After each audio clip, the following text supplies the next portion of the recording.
We are beginning within 2 minutes.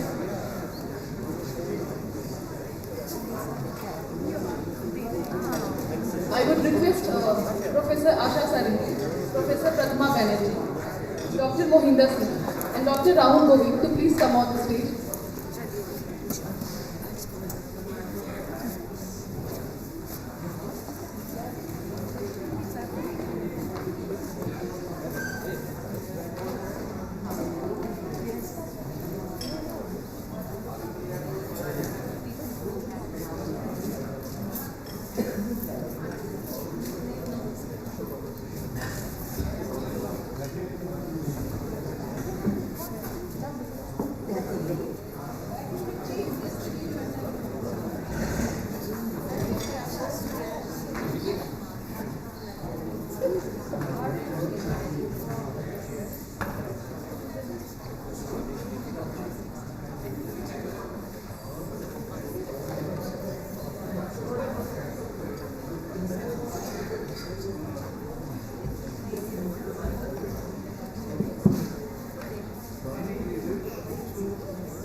Good morning everyone.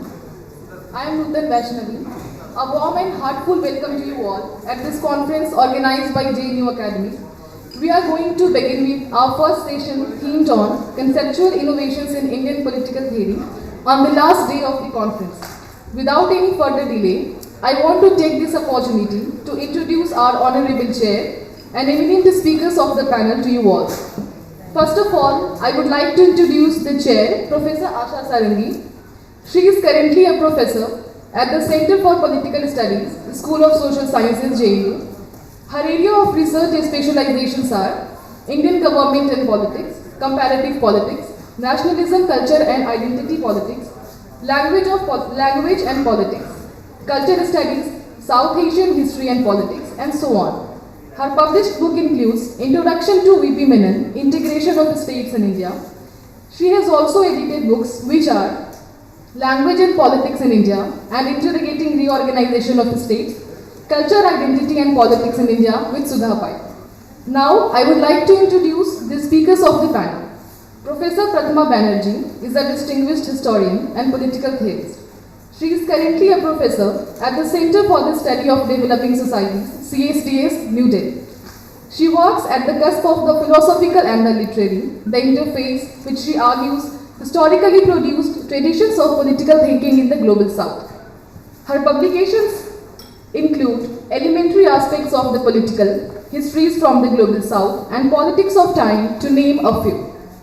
Banerjee is currently involved in writing a long history of political concepts in South Asia, cutting across the classical, medieval, and modern periods, as well as in a collaborative project on rethinking democracy in the digital age. Dr. Mohinder Singh is currently an assistant professor at the Center for Comparative Politics and Political Theory, School of International Studies, JNU. His research interests and specializations include political thought and theory, India, West and Global South, history of political concepts in modern India. He has also edited book, Civilizing Emotions, Concepts in 19th Century India and Europe. Dr. Rahul Govind is currently an assistant professor at the Department of History, University of Delhi. He has been fellow at the Indian Institute of Advanced Studies, Shimla, and held visiting fellowship at the Center for University of Cambridge. His primary interest is in metaphysics, political economy, jurisprudence, religion and imperialism, which had led to publications in numerous journals. He teaches graduate courses on revolutions, political thought, the colonial economy, imperial jurisprudence and historiography, and has guided research on economy, constitutionalist, intellectual and literary history at the University of Delhi. I will now turn the floor over to Professor Asha Sarangi to continue with the further proceedings. Thank you.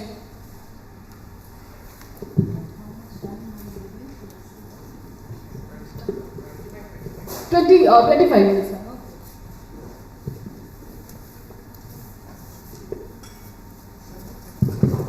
Well, good morning everyone and welcome to the second day of the conference organized by JNU Academic. Before I say a few words as a chair and let the floor to the respective speakers, Let me start with the old proverb, because institutions survive with memory, right? And JNU, I don't want to say much because yesterday much was said about JNU, even though I'm also from JNU. I've translated it from Hindi, so tell me and I will forget. Teach me and I will understand. Involve me and I will remember. And I will couple it with Einstein's famous statement that it's a miracle that curiosity survived in formal education. So I think the sense of involvement and the extent of curiosities that you see among the students, particularly in this kind of an event which they have wholeheartedly organized and successfully organized on their own, truly symbolizes the idea of a public university like JNU. I won't even hesitate to say that what JNU thinks today, India thinks tomorrow. So having said this about the spirit and ethos of this university, which has survived despite many hardships over the last more than 6 years, it's heartening to see how we construct our idea of modernity and idea of political theory. I think yesterday's sessions did throw up certain terms and certain ideas, which I'm sure we are carrying forward today.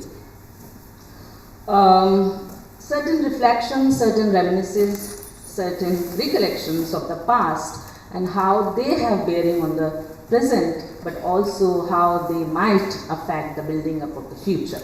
So it is in this spirit that I think today's conference is going to, and the speakers of this panel are going to reflect upon the idea of the conceptual innovations in political theory.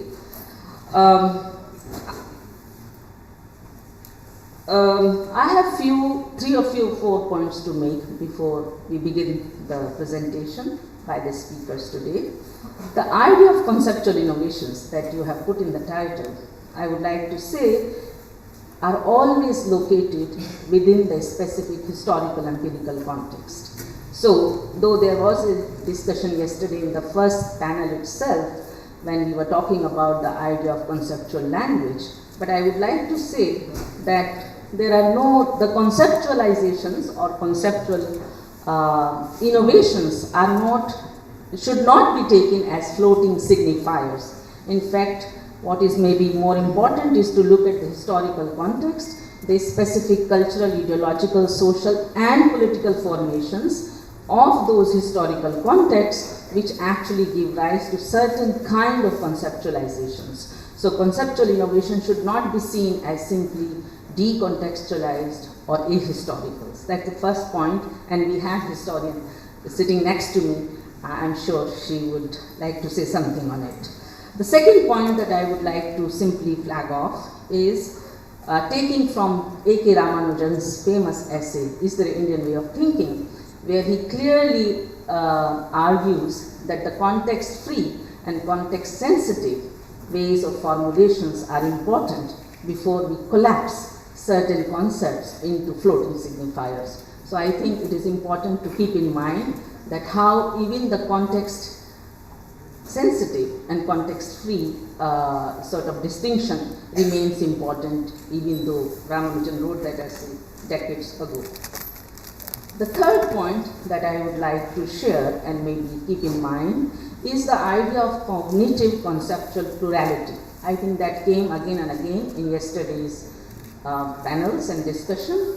But this idea of cognitive conceptual plurality in theory is also much affected and rather shaped by the idea of the political or the grammar of the political of the day as well as of the past. And I think no idea of conceptual plurality, whether linguistic, cultural or any other kind, should be divorced from the contours of the politics of the day. It is not to say that everything should be reduced to the politics or the domain or the grammar of the politics, but I think one has to foreground the idea of the political very significantly while one thinks through the cognitive structures of thinking or any other such formulation. The fourth point, which came up again yesterday in many of the presentations, was this idea of plurality.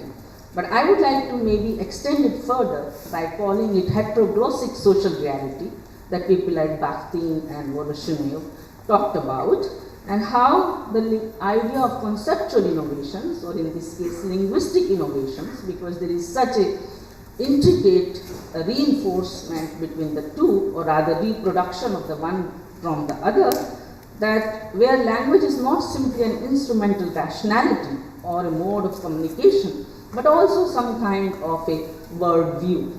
In other words, we have to look at the linguistic innovation in this case, or language, not simply a speech variety, but also what I would like to call it a habitus, which in some way brings the entire idea of life word, and how this life word has to be then seen in terms of interwoven with the system word in a Habermasian sense.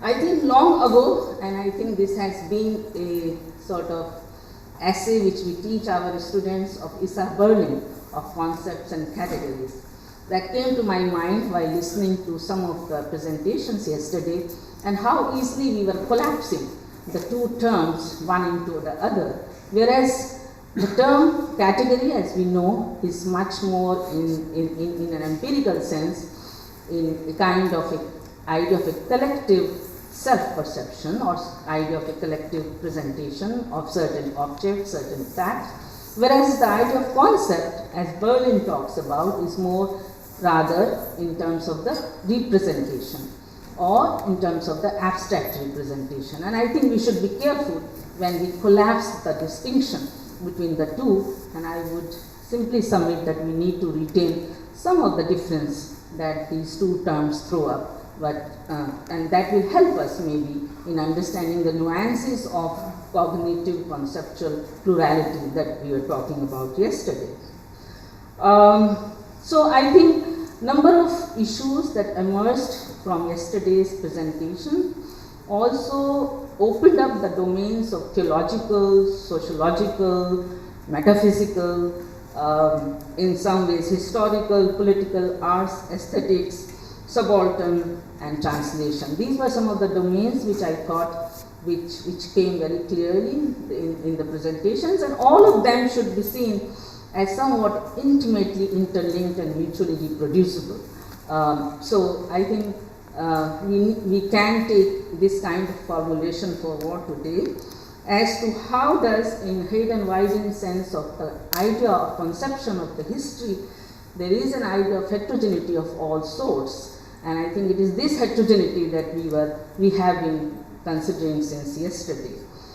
I don't want to take much more time on it, except the fact that to what extent the concepts, as Mohinder Thakur yesterday talked about his book, if one is talking about the concepts derived and sustained and located and reproduced from people's own lives and experiences, to what extent those concepts need to be theorized and taken into account while talking about meta-narratives of our times or of the past. So I think that's a point that I would like to really foreground for today's discussion, if possible. And the idea of the vernacular, which I think came yesterday several times, my only plea would be that we should be a little careful when we call Indian languages as vernaculars, because there is an entire history behind calling languages as vernaculars in the times of the colonial, during the colonial rule. Nehru actually wrote a very interesting piece against this term in Hindustan Times, I think back in 1920s, because the term vernacular was used to describe the incapacity of Indian languages or incommensurability of Indian languages with the Western languages, that Indian languages were not classical, they were simply vernacular, they were simply local idioms, they were simply not capable to express the kind of historical substantiation of concepts and categories that Western languages were endowed with primarily. So I think we should be careful when we call languages as vernacular, whether Hindi or any other.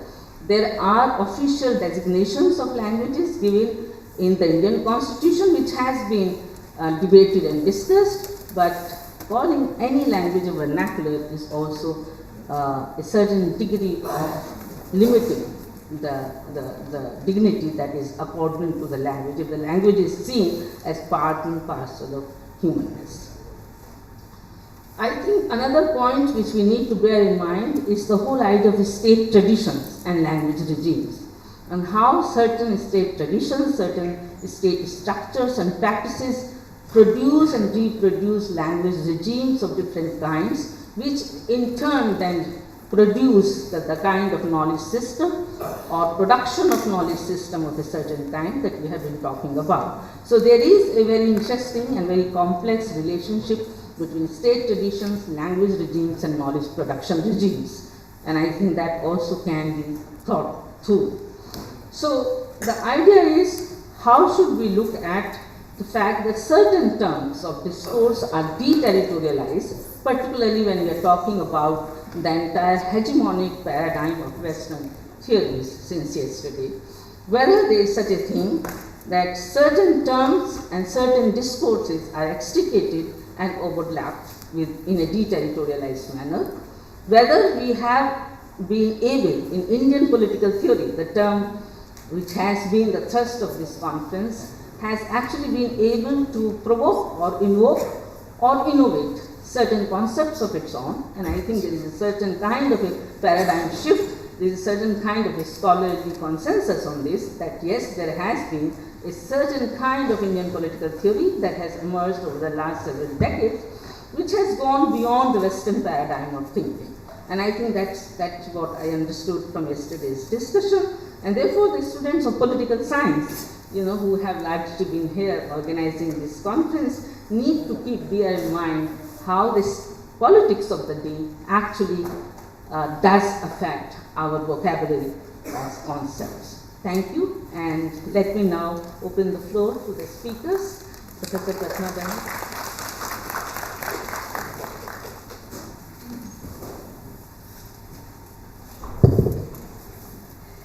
Thank you, Asha, and thank you, JNU Academic, for making me part of this wonderful event. My presentation today is a very basic one on what I'm calling the economy, within quotes, in Indian politics.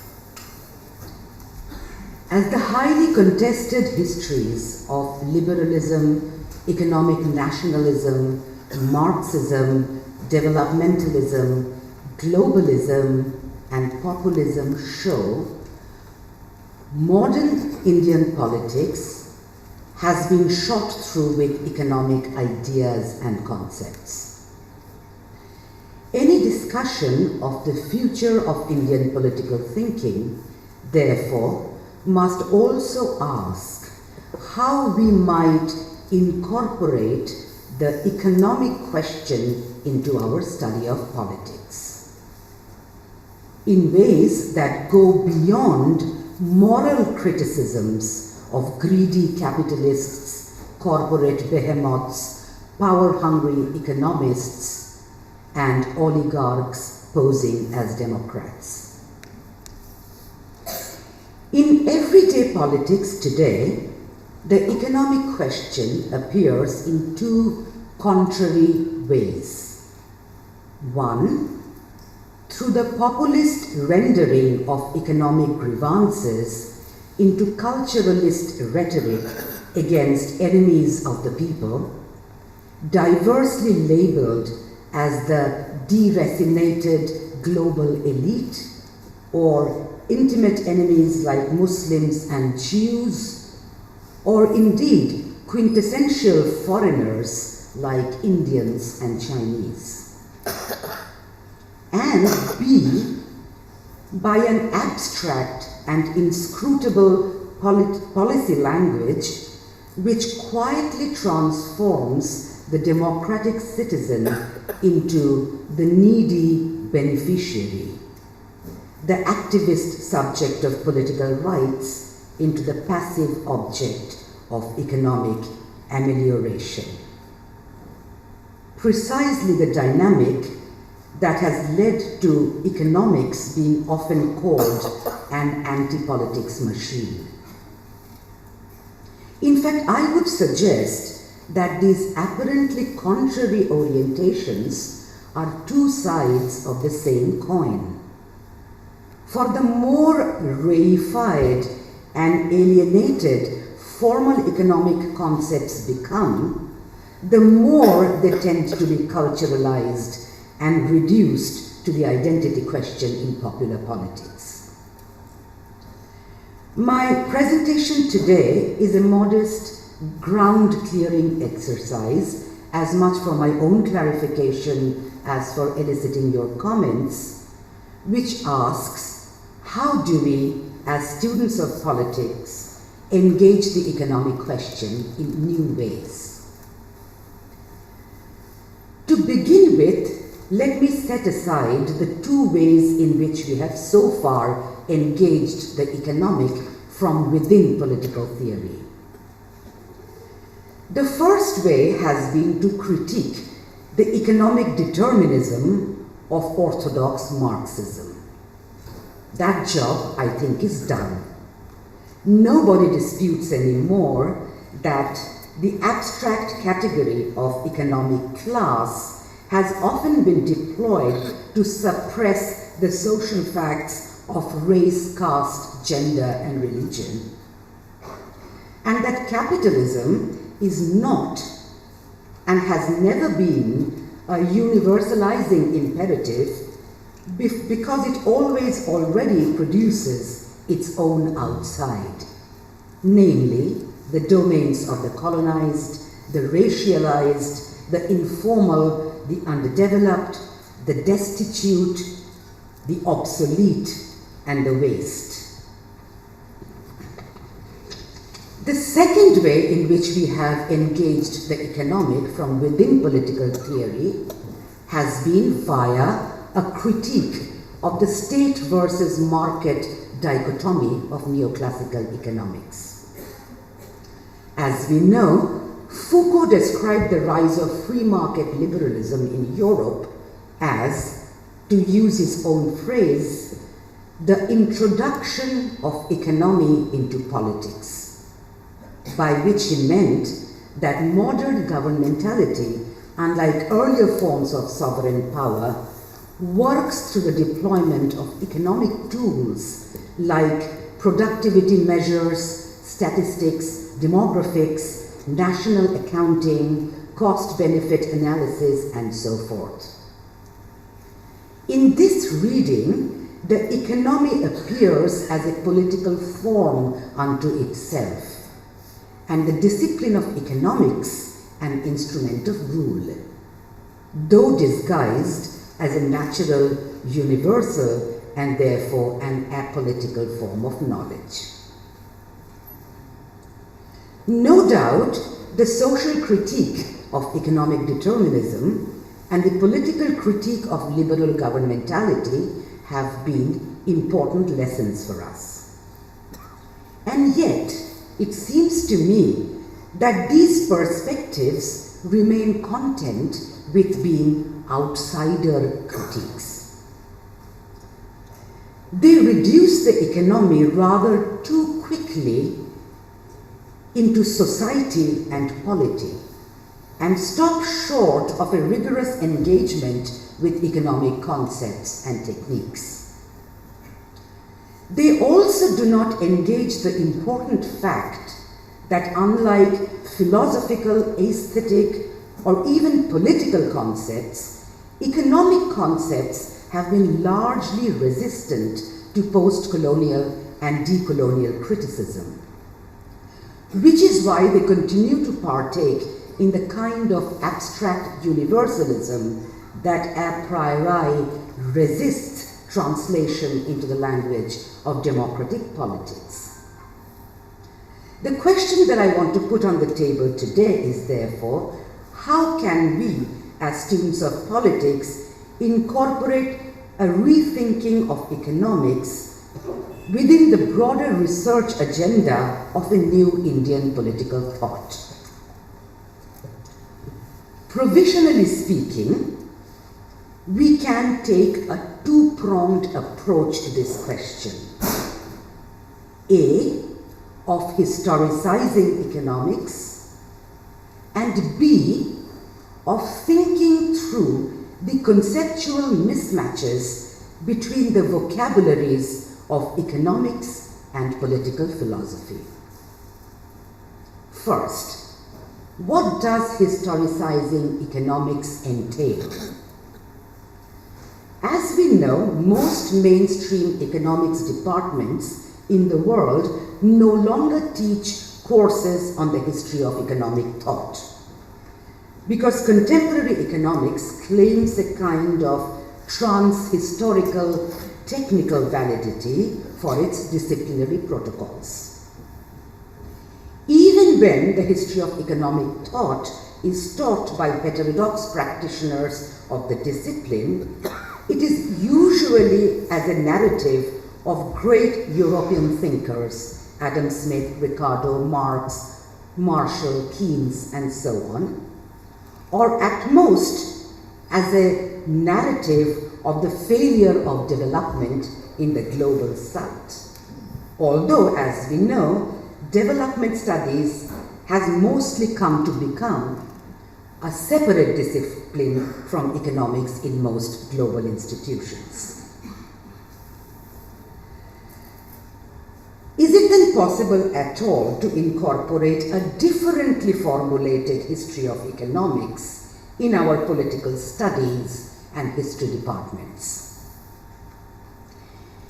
It's important to emphasize here that the history of economics is not economic history.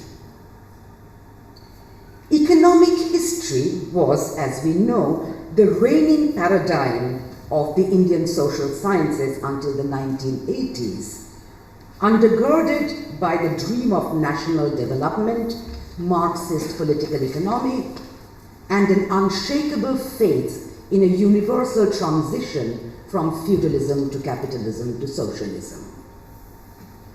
Largely a narrative of changing modes and relations of production and of changing class structures and class mobilization, Indian economic history saw economic categories such as labor, productivity, factors of production, utility, welfare, and so on as self-evident and given.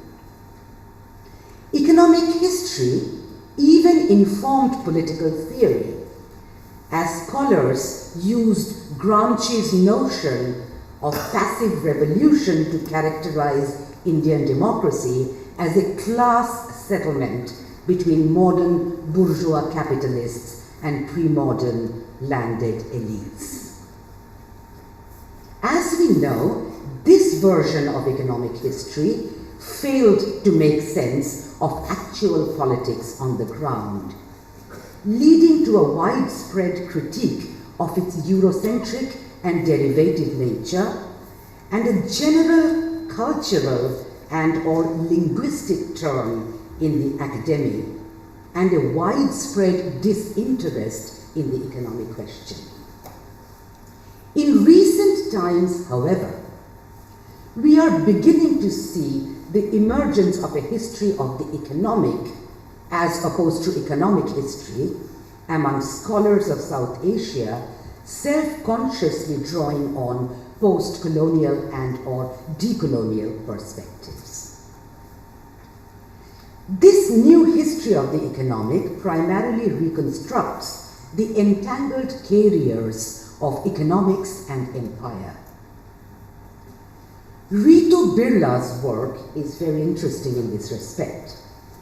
She shows how between 1870 and 1930, the colonial state implemented a barrage of commercial and contract laws in India, including measures regulating companies, income tax, charitable gifting, insurance, and procedures distinguishing popular gambling from specialized speculation and futures trading in order to suppress vernacular economic practices that rested on kinship, caste, religious, and other affiliational networks for trade, credit, and manufacture. The result was the creation through legal fiat, as it were, of an abstract sphere of contractual relations called the market or the economy, which the state sought to deliberately cleanse of any social or cultural valence, creating an enduring binary between a universalistic economy and particularistic cultures. The historian Manu Goswami, on her part, shows the colonial antecedents of leading economic thinkers of the 19th and early 20th century. Thus, Robert Malthus occupied the first professorship of political economy in the East India Company's school, which trained generations of Indian colonial administrators. James Mill, who synthesized the work of Ricardo, and his more famous son John Stuart Mill, were both long-run administrators in the India office in London.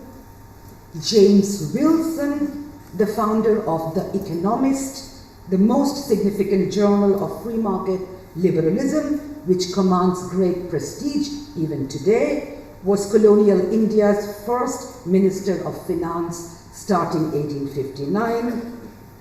Alfred Marshall, the founding figure of neoclassical economics and the leader of the marginalist revolution that changed the focus of economics from social classes to value optimizing individuals, and John Maynard Keynes, whose first work was on colonial India and who went on to become the foundation of post-Second World War British and American welfare economics. Both began their career at the India office and served on economic reform committees concerning the colonies. Not just for the colonial period, we have new work on the career of economics in India for the post-colonial decades as well. Nikhil Menon's recent work discusses the rise of Indian statistics in relation to not only centralized Soviet planning systems, but also American neoclassical economics, including Milton Friedman's famous ideas, leading to an enduring tension between development and democracy, which is yet to be resolved. All I'm trying to say here through these random citations is that we now have enough scholarship to help us teach and research the economy as part of a decolonial political studies curriculum. However, despite being a historian myself, I feel that it is not enough only to historicize and show up the colonial antecedents of the discipline of economics. We also need to do comparative conceptual work which might help us positively rethink economic concepts today. Political theorists are well placed to do this, given their experience in deconstructing received normative political concepts such as democracy or sovereignty or secularism. Let me just take one example to explain what I mean by comparative conceptual work that may help us think through the generic mismatches between the languages of economics and political philosophy. As we know in economics, both Marxist and liberal, the economy is imagined as founded on production, with distribution and consumption imagined as derivative concepts.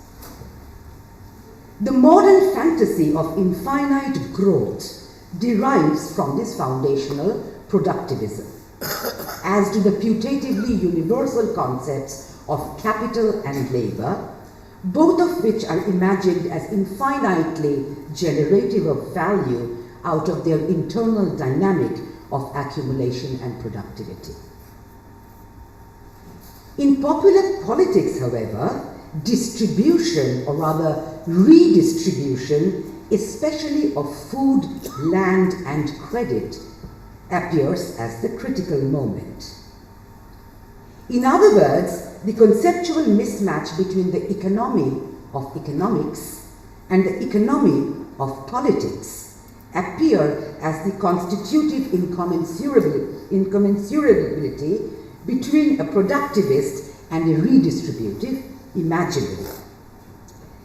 As we know, the hegemonic economic concept of productivity has been historically pegged to the late 19th, early 20th century Anglo-American image of the white, male, industrially employed family breadwinner. This figure obviously makes no sense in the post-colonial context, where populations are only rarely industrially employed and who experience labor not as organized factory work, but in fact as what the anthropologist James Ferguson calls social labor, the ceaseless everyday negotiations by the poor of political, bureaucratic, kin and neighborhood networks of power and patronage. Therefore, instead of welfare as a form of succor for the unemployed, the retired, the injured, or the single mother, figures that detract from the normative, fully employed male worker subject of Keynesianism, what we have in the post-colony is a generic demand for redistribution without any connection to the idea of productivity or labor. We can sense the depth, of this conceptual mismatch between productivism and distributionism if we look at India's 20th century political history and popular culture. In India, we know land redistribution, debt amnesty, and subsidy struggles have been far more widespread than trade union movements around work hours and employment benefits. It is not surprising then that the Indian popular cinema has overwhelmingly posited the national economic subject not as the productive proletarian hero of the Soviet type, but as the hyphenated figure of the hyper-masculine outlaw warrior and the long-suffering, work-worn, supplicating mother. Think Nargis and Sunil Dutt in Mother India, or Amitabh Bachchan and Nirupa Roy in Diwar. I find the enduring figure of the urban warrior outlaw as the prime economic subject of the post-colony particularly telling because it supplements Partho Chatterjee's formulation that the economic subject of post-colonial democracy gets her needs redressed primarily through exceptional and contingent giveaways by a populist leader outside the constitutionally ensured framework of justiciable rights and democratic due process. For what is populism if not the granting of succor to the poor in indifference to the latter's role as productive labor and or entrepreneurial citizen? What a reading of popular cinema adds to Partho Chatterjee's formulation is that the illegal or paralegal nature of the national economic subject epitomized in the figure of the outlaw warrior is always already accompanied by the feminized figure of the economic supplement, the mother in whose arms the outlaw hero inevitably dies. Nargis kills her son herself, returning law to its rightful place in a tear-jerking narrative resolution. While death is an enduring cinematic device in popular rendition of the economy, note how differently death is evaluated in economics and political philosophy. In economics, mortality and morbidity are demographic facts, an index of the loss of productive labor to the nation, and ultimately a question of actuarial calculation of risk and coverage. In politics, however, death is sacrifice, martyrdom, an inimitable, incalculable, epic death.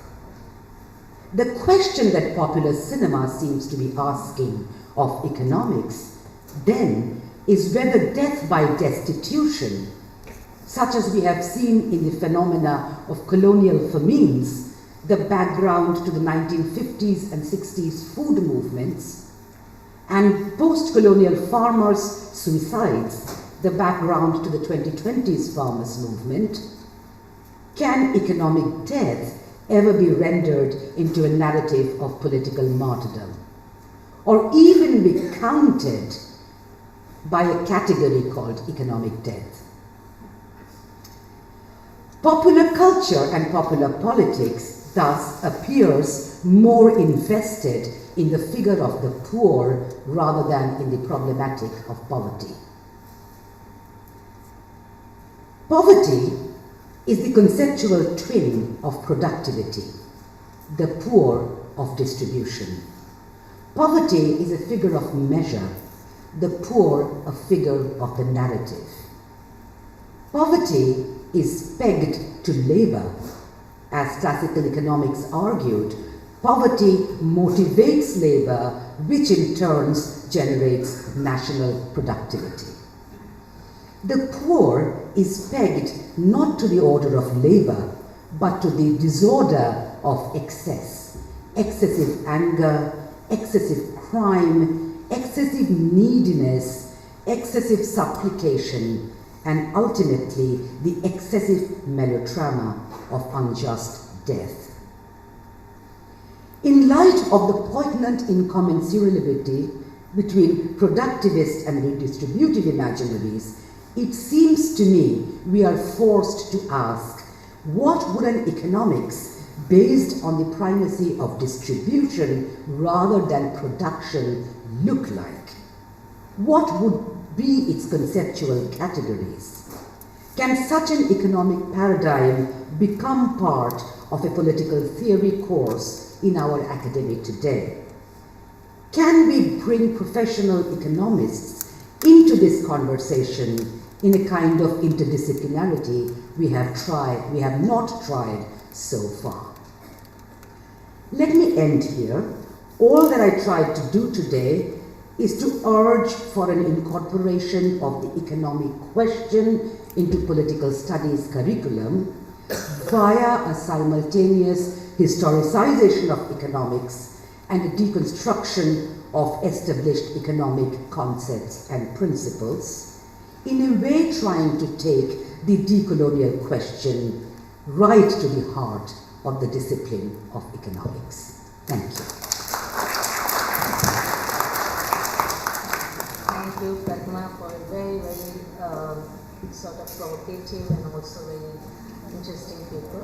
I would now like to call Dr. Mohinder Singh to read his paper on concepts in Indian politics and concepts in Indian political theory.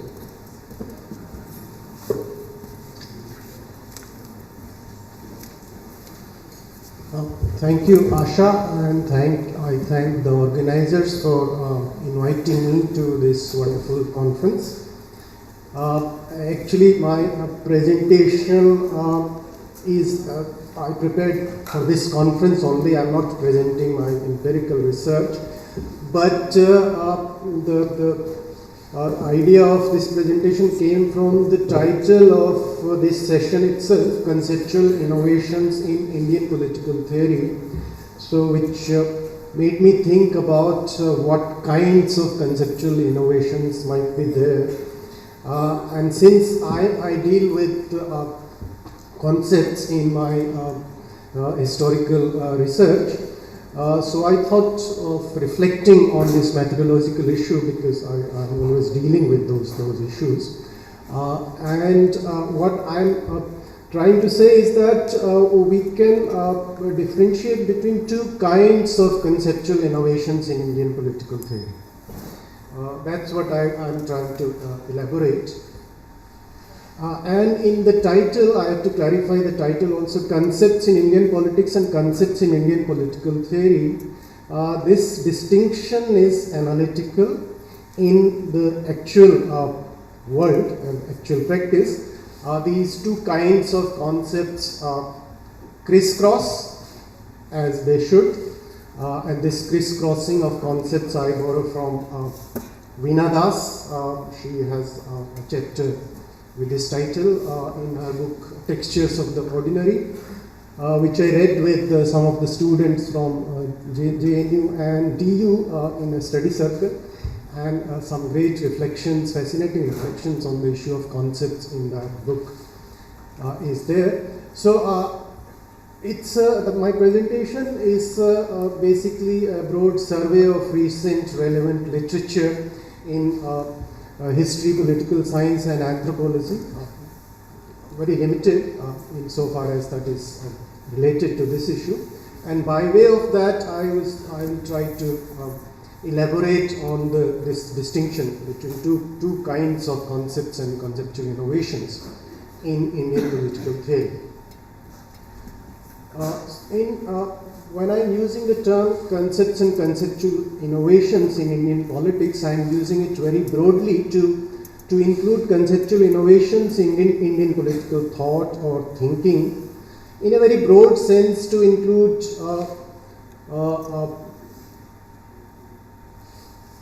the conceptual innovations in Indian politics and political thought since the 19th century in South Asia. And this includes both conceptual innovations in political thought in English language as well as in vernaculars. And conceptual innovations happen in several modes. In pre-colonial, if we want to know about that, then we have say works by Sheldon Pollock on the theory and practice of intellectual history. In the Vedic tradition, or collections like a book like Alf Hiltebichel's volume on Dharma, which also traces the conceptual innovations within that concept. Mohinder Singh's book on the political concepts. Again, in the Niti tradition, Muzaffar Alam's book on political languages of political Islam in India. Several such examples. In a colonial time, conceptual innovations in Indian political thought can be studied in several ways, like study of the conceptual terms, a historical study of conceptual terms, like I do with reference to Hindi language discourses. So you can think of concepts like Sabhyata, Sanskriti, Samaj, Dharma, Dhamma, Swaraj, Ahimsa, Satyagraha, Rajniti, Dalit, all that.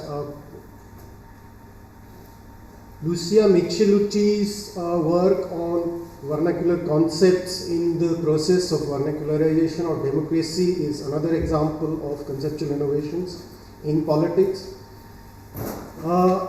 Concepts, and we also need to differentiate between word and concept, or concepts and conceptual terms. Conceptual or history of concepts can also be done with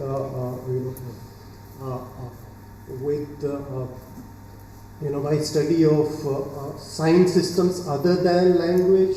In that sense, think Prathama's book deals with concepts, articulation of the political in theatre and painting of the concept of people, for example. Or there is some work on concept of anger in 1970s Bombay cinema, which so what I'm trying to say is that concepts don't have to be exactly articulated in terms of conceptual terms always. But there is a way, like in conceptual history, the method that comes from Kosele, where study of historical semantics of conceptual terms itself is a way of understanding the conceptual movement. So here we need to distinguish between words as signs and other non-linguistic signs and their relation to concepts. The words themselves are not concepts. So conceptuality is a function of sign, is a sign function along with the materiality of the sign. And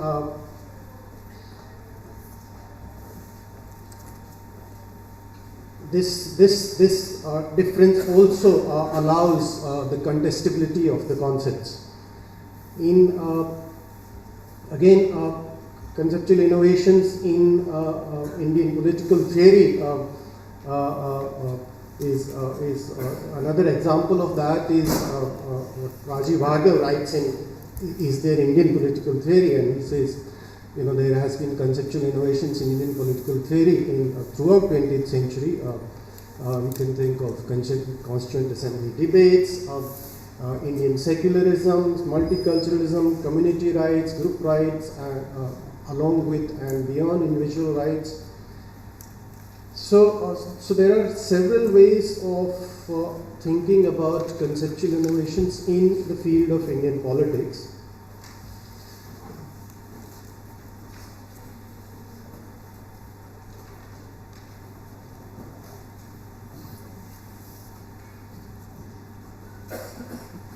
Okay, so now that's one way of thinking about conceptual innovations in Indian political theory or thought.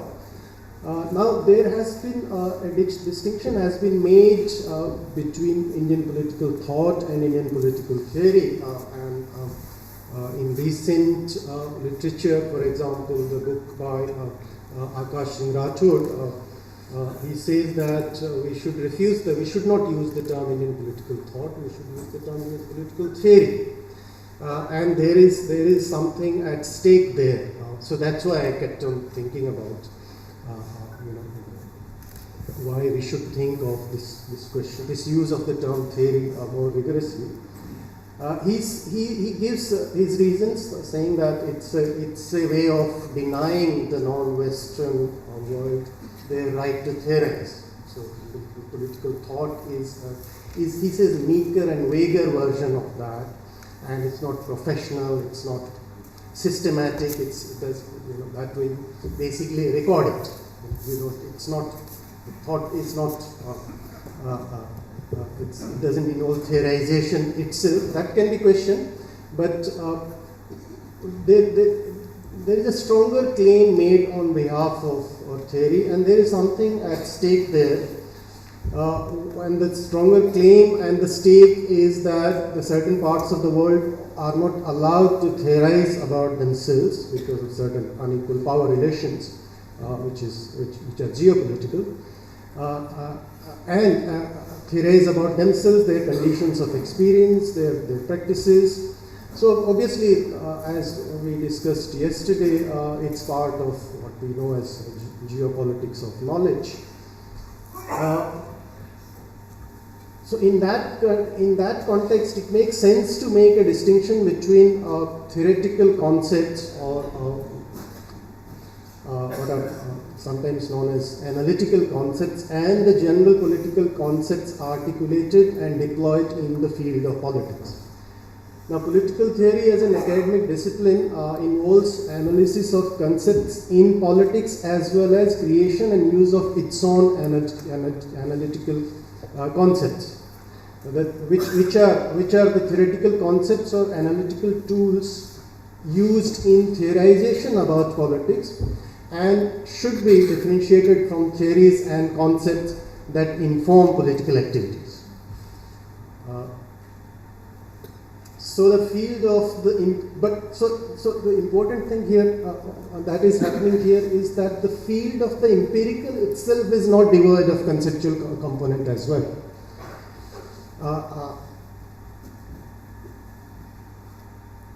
But the task of conceptual innovation in theory, in political theory, involves a creation of theoretical and analytical concepts as well as different from the concepts that are analyzed in the empirical. Okay. So I'll come to this distinction between empirical and conceptual in a moment. So analytical, what I mean by analytical concepts, the familiar example from Marxist historiography and political science is the use of concepts like passive revolution, hegemony, dominance without hegemony, and in fact Ranjit Guha's book Dominance Without Hegemony and its historiography is a great example of where both kinds of concepts are to be found, in the sense that the analysis of dharma, danda as found in the archives, and of course dominance without hegemony, and analysis of the historical situation through that. So this sort of analytical concepts in the early way of using comparative political theory through modernization paradigms and other. That's a classical example of using analytical concept in a way that was very problematically Eurocentric and ethnocentric, where so the question there is, where do the criteria or parameters of comparison come from? Those concepts were generated in a particular historical context and then universalized. So that critique we know, now the task of thinking about conceptual innovation in political theory, and I'm using the term task because the task is the term used by both Bhikkhu Parekh and Partha Chatterjee in those two complementary essays, Poverty of Indian Political Theory and Poverty of Western Political Theory. So that they both think of this as a task. So it's not political theory and its concepts are not just that are given. There are given concepts also in Indian political theory, but it's also a task of, it's a project, that sort of thing. So now theory as analytical framework with so that's how I understand theory in this second sense. It's a sort of analytical framework with an internally set of consistent concepts and propositions about its foundational assumptions.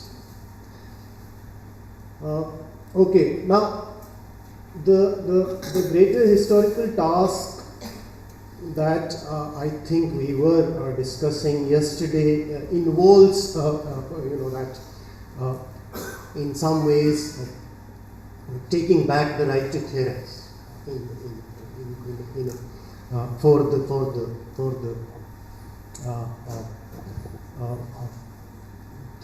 non-Western world. It's a distinction has been made by two concepts of the human in Western modern West by Nishitani Osamu and later followed this Japanese scholar, and later followed by Naoki Sakai and Walter Mignolo as well. And these two concepts of the human are the humanitas and the anthropos. Right. So and that's also the location of this birth of the discipline of anthropology, and also sort of anthropologizing the non-Western world in a very general way, where the non-Western world is reduced to the empirical, right? And theory is generated elsewhere. So I won't go into that. And of course, anthropos makes sense in relation to the humanitas only. So that the empirical and the theoretical, as generated from that is problematized in this critique, and the task of political theory then would be to create concepts. Now the empirical obviously is now understood in a different way, where through various sorts of new methodological innovations in intellectual history, conceptual history, hermeneutics, linguistic term, where the concepts used by historical actors, political actors, politicians, thinkers, activists, they are, their language and concepts are thought are thought to constitute the world, right? So they are the makers of the world, they are the makers of history. So that way they need to be understood hermeneutically, those concepts internally, as well as that empirical needs to be analyzed with the help of a general concept. I'll talk about this question of task in this 43 minutes, which I already referred to. And here, Bhikkhu Parekh and Partha Chatterjee both are inviting us to think about producing, analytical tools, or as Partha Chatterjee says, conceptual map for theorizing the emerging practices in contemporary political society. And map is a metaphor also used as a title of a book by a religious anthropologist and historian, Jonathan Smith. Map is not a territory, right? But he says map is what we have as theoretician. So now one more thing, the last issue I wish to address is this. The relation between Indian intellectual tradition and the construction of social and political theory in the second sense. Right? And of course, there the intellectual one way of thinking about that is the way in which Kaviraj was talking about yesterday, that Indian intellectual tradition is also available for producing universalizable concepts. And in fact, Kaviraj has used that, say, Abhinav Gupta's concept of Sadharanikaran to add to complement the concept of political representation. So that's one way. Similarly, Veena Das has proposed, she has written in that book that she had actually proposed a better explanation of and translation of some of the practices in the newer tribes and analyzed by Evans Pritchard and Lienhardt from 1960s anthropology and before that. So she says that that paper which she presented in England in 1980s. So that was accepted as intellectual formation, but not as a theory, not as a competing theory, not as alternative theory. So so that also indicates a possibility of universalization of concepts from Indian intellectual tradition. But another thing is that we, as Nivi was saying yesterday, wait a minute, that we also need to pay attention to the heterogeneity within the intellectual tradition and how different parts of different sections of society are affected by those intellectual traditions. And there, another issue that comes, that has recently appeared, I must mention that, is because it's an important part of the task of theorization in the second sense, is the question of theorizing from experience. Okay. And that's actually the excellent 2 volumes by Gopal Guru and Sundar Sarukkai are great examples that way of thinking about theory creation or conceptual innovations in theory in that second sense. So there is interesting debate to what extent is it legitimate to say that experience is the only ground, as initially Gopal Guru was saying, was of theorization. And of course, Sundar Sarukoi is critically engaged with that. And one rhetorical issue that he raises there, should politicians only have the right to theorize about politics? So that's something to think about in this. Obviously, in the second sense, I am also thinking of theorization in the space of the university. That's the academic mode of political thinking. Okay, thank you. Thank you, Mohinder. Exactly 25 minutes. So thank you very much. May I now invite Dr. Rahul Govind on the necessity of universality and the damage of self-provincialization.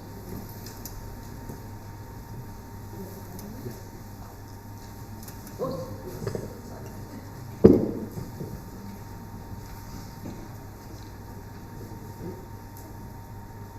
So this presentation was written really in response to the concept note that was circulated, and I was sort of trying to locate myself in relationship to the tenor and some of the works that were cited.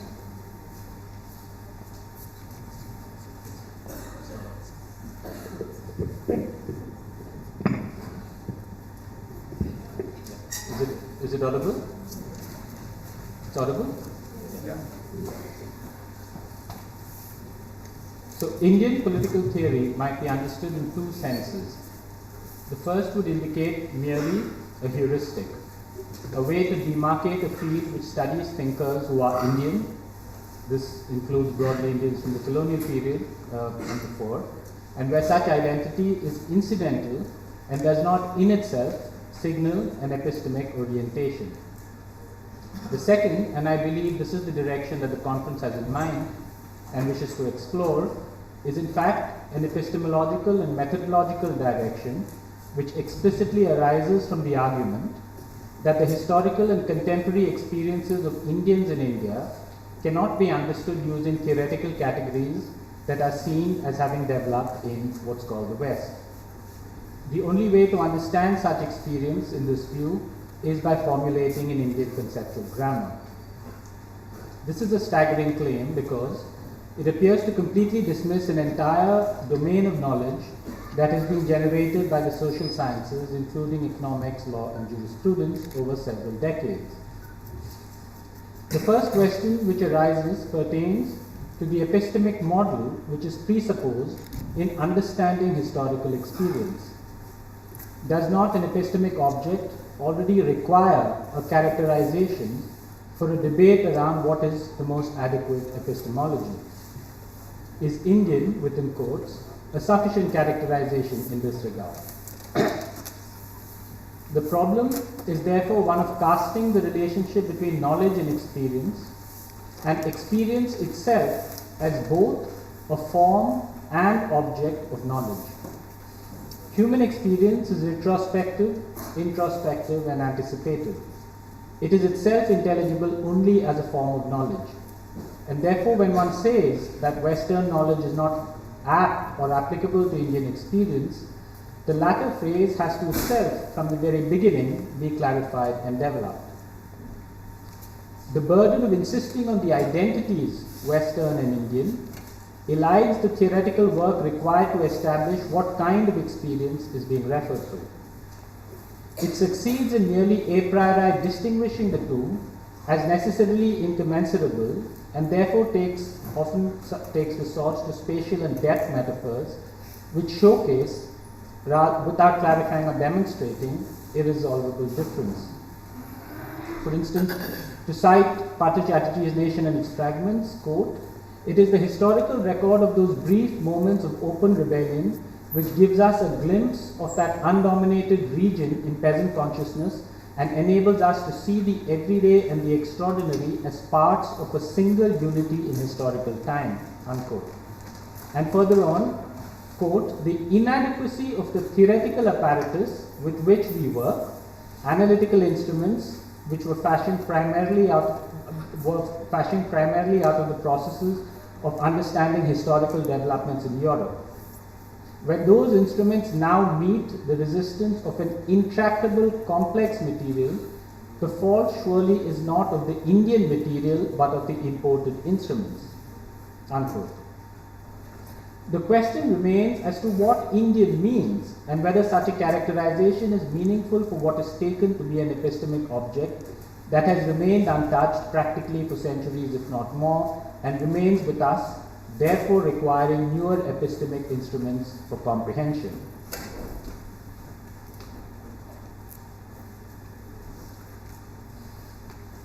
Chatterjee's argument of an undominated region in peasant consciousness requiring an Indian epistemic key in fact indicates that something is concealed beneath or outside and left essentially untouched by both colonial rule as well as the period thereafter.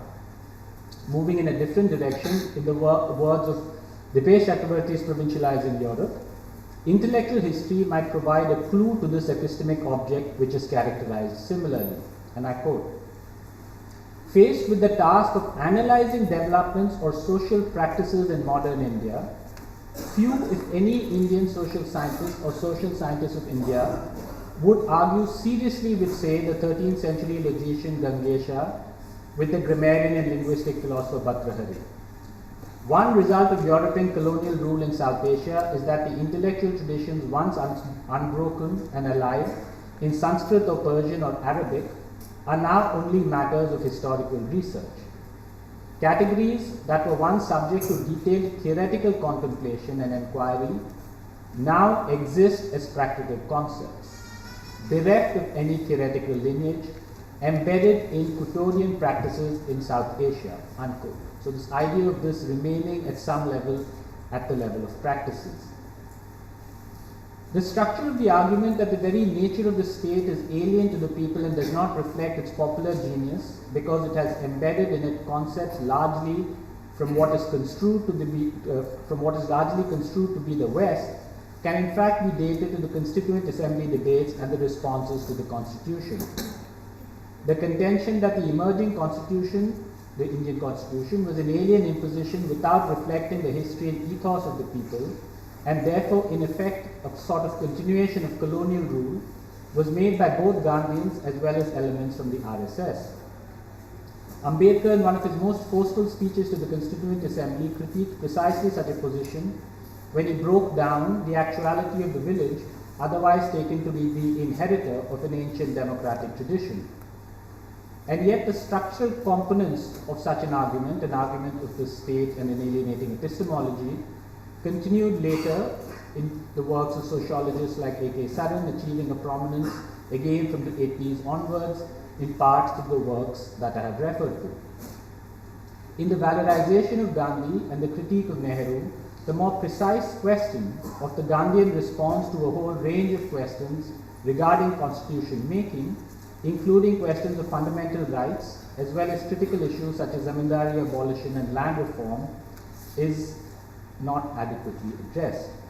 In other words, if Gandhi, in contrast to Nehru, is to represent a more authentic representation of Indian political thinking, past and present, how is it that innumerable land and labor struggles of post-independence India can only be comprehended through notions of rights and representation, rather than, say, a notion of Gandhian trusteeship?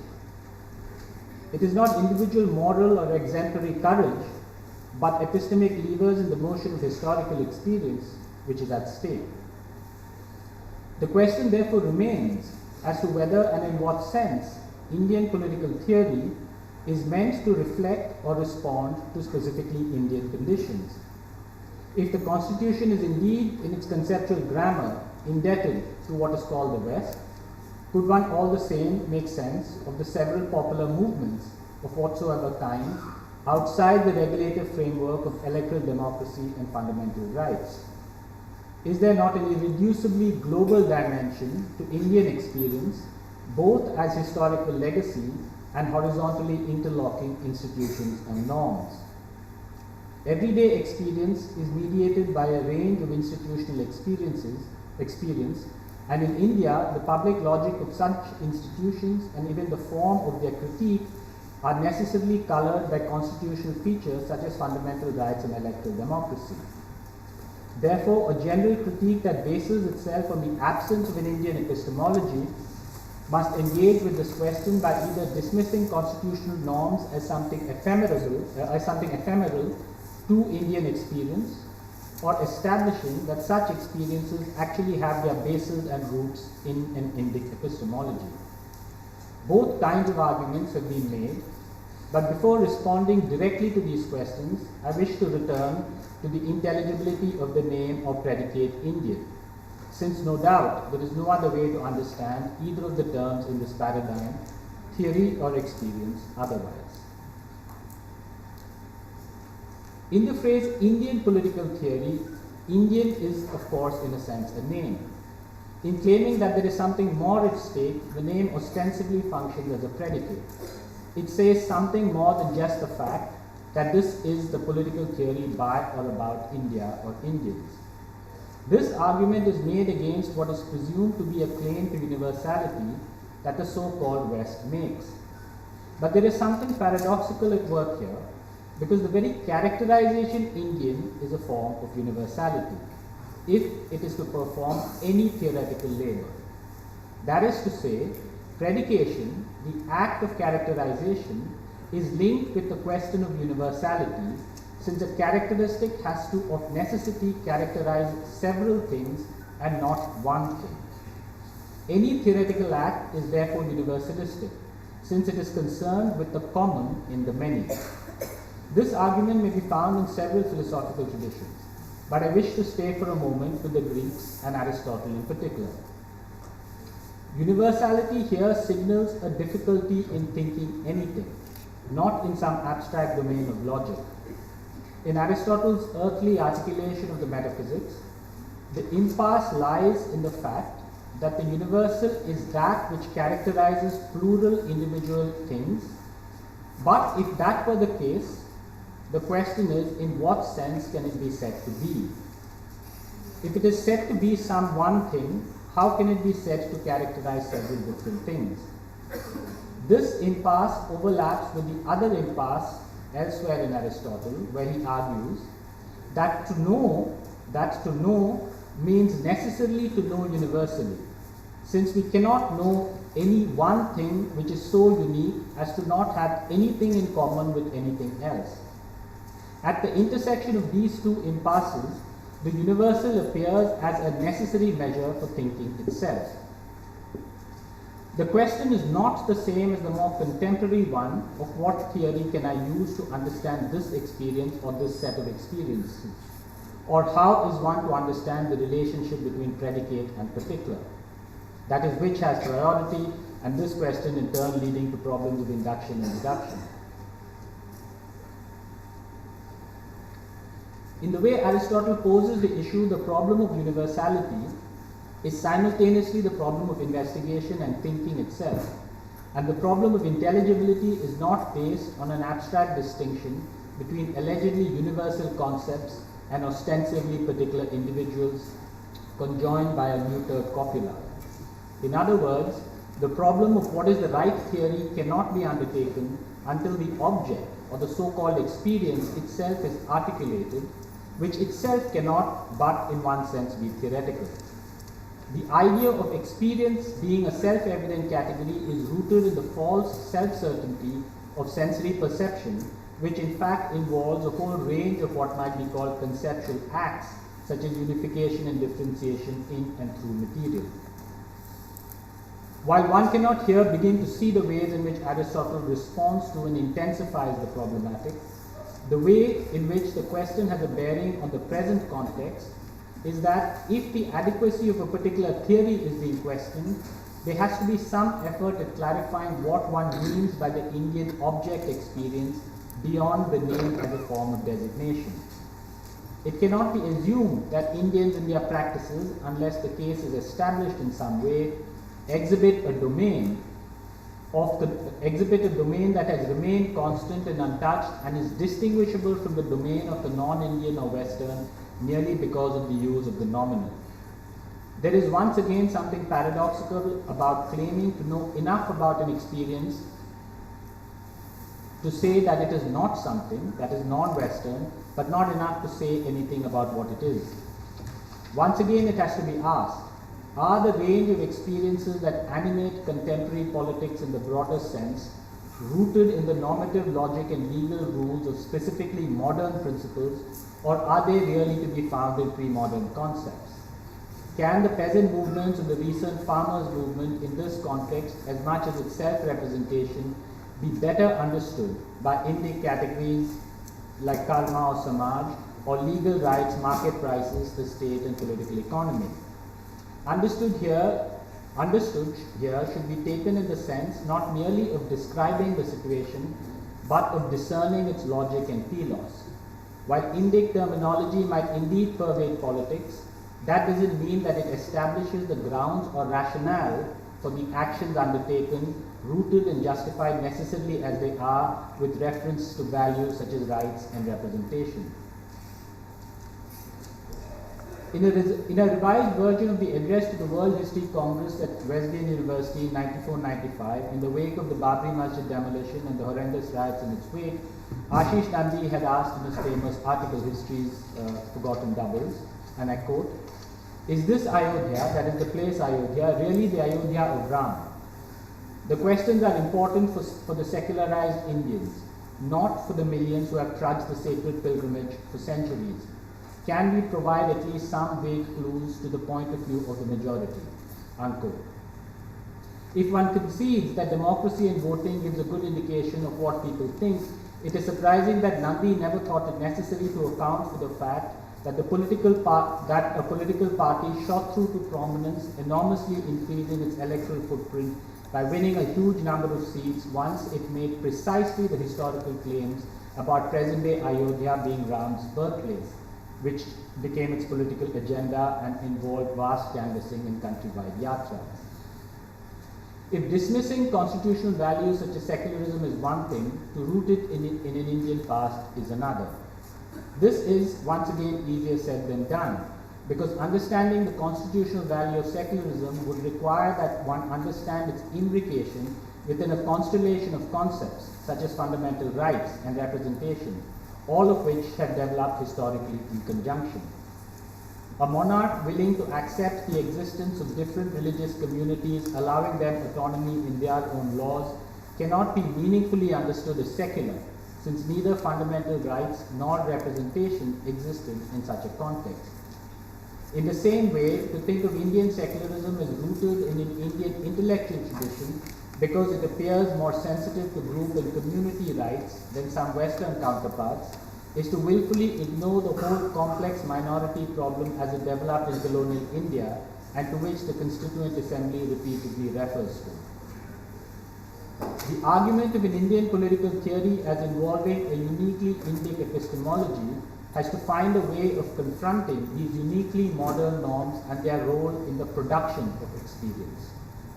A direction that some more recent academic has taken to investigate the historical and conceptual contours of what is taken to be a native tradition. The contemporary critique of the state has therein found support in certain indigenous notions or what are taken to be indigenous notions such as samaj. But the point once again is whether the modern social is commensurate with such concepts. And this is where I would respectfully disagree and differ with some of the recent work of Aditya Nigam and Prathama Banerjee. Any claim of a conceptual antecedent or equivalent to the modern state or social, including contemporary India, would have to require schematizing politics as a self-instituting civic space outside the kinship order and structured by questions of representation and rights. The French Revolution had articulated the idea of universal male rights and the idea of a population self-constituting itself into a sovereign community. Hegel had brilliantly analyzed the French Revolution in the Phenomenology of Spirit, where he raised the question of the significance of the revolution in terms of absolute freedom and terror. The abstraction necessary to ground equality among differences at the same time enables a unity at the cost of the concrete differentia of a human life. If monarchy literally embodied the distinction between political power and merely social life, the negation of monarchy makes the difference between the political and the social radically contingent. If equality is represented through franchise and elections, social forms cannot be understood apart from the logic of political power and representation. From this intersection between thought and practice emerge a whole set of questions that are familiar to the contemporary student of politics who might not be familiar with its history, such as whether the representative represents his particular constituency or her particular constituency or the polity at large. In situations of increasing franchise, the very role of knowledge in the production of experience alters, since classes act and vote on the basis of their understanding of the state of affairs, where knowledge is a political resource and bone of contention. Claims of an Indic epistemology appear to be unable to shed any light on the complex interaction between mass politics and constitutional negotiation, riots, and most crucially partition, all of which have undeniable afterlives. In both arguing against the modern constitution and its Western epistemology, some recent work cannot afford to ignore the significance of Ambedkar. But one way in which he has sought to be incorporated into this paradigm is by treating his conversion into Buddhism in 1956 as a quote-unquote spiritual turn, disavowing his earlier faith in politics and therein supposedly his more clear-cut modernism. However, his simultaneous founding of the Republican Party at the time of his conversion, as much as his interpretation of Buddhism as a worldly religion for a world awakened to science, apart from his own very specific understanding of the spiritual and the social, cast serious doubt on such an interpretative move. And this is the concluding section. One of the debilitating limitations of a paradigm which is dismissive of the Western is the self-provincializing resulting in its wake. The horrors of European imperialism and conquest are undeniable, but that is precisely why their effects can neither be merely repudiated nor wished away. Their transference and translation into different sites requires to be attended to. Thinking politics in the modern world cannot afford to ignore accounting for norms as much as their horrific possibilities. Are not our contemporary challenges rooted in this intersection, in their dangerous possibilities and contingent mutations? Are not both Europe and European colonialism to be embedded in the rewriting of the historical and conceptual representation and self-representation of the West? To not take the global, specific, modern conjuncture seriously, or to limit Indian thinkers to their Indian material, could not but be a case of self-provincialization. So what remains of the possibilities of Indian political theory? Why can't Indian thinkers help us understand the very emergence of the global grammar of religion and state? And it is from such a theoretical orientation, for instance, I have attempted to argue about Ram Mohan Roy as being a very early, if not the inaugurator, of something like comparative religion, with consequences on how one understands the development of the secular and law. Placing too much of a theoretical burden of establishing an Indian political theory independent of the West, or to insist on such identities as epistemic frames, prevents the careful analysis that has been the hallmark of some recent fine studies of the Bhagavad Gita and the conceptual mutation of the category of karma. Sibaji Bandyopadhyay and Sanjay Palshikar have in their subtle scholarship shown the hermeneutic political strategies of reading karma, and these readings yield a detailed analysis not only of text but also of the broader politics of nationalism in figures like Tilak and Aurobindo.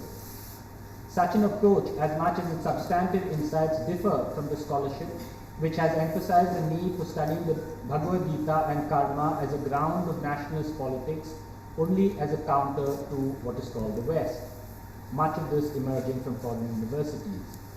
It is not accidental that the relationship of caste and karma, their historical mutations and their strategies of concealment play a role in Bandyopadhyay and Parshikar that is not to be found in the more indically invested paradigms of scholarship. The latter appear to be oriented towards constructing a counter-canon to the Western tradition rather than undertake a more serious study of the relevant corpus in its own terms. I would end by remarking on the warning of the concept note circulated for the conference, which had stated that we should not be consumers of Western ideas. I certainly agree, but it is equally dangerous and damaging to be producing an Eastern knowledge for Western consumers.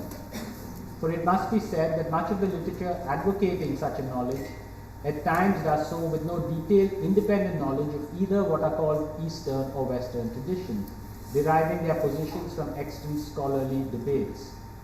The work of concrete research is perhaps only further deferred by all too indefinite suggestions to think across traditions, and therefore a more humble version of Indian political theory or thought, unencumbered by impossible ambitions, may well be the most credible and promising approach to achieve conceptual innovation.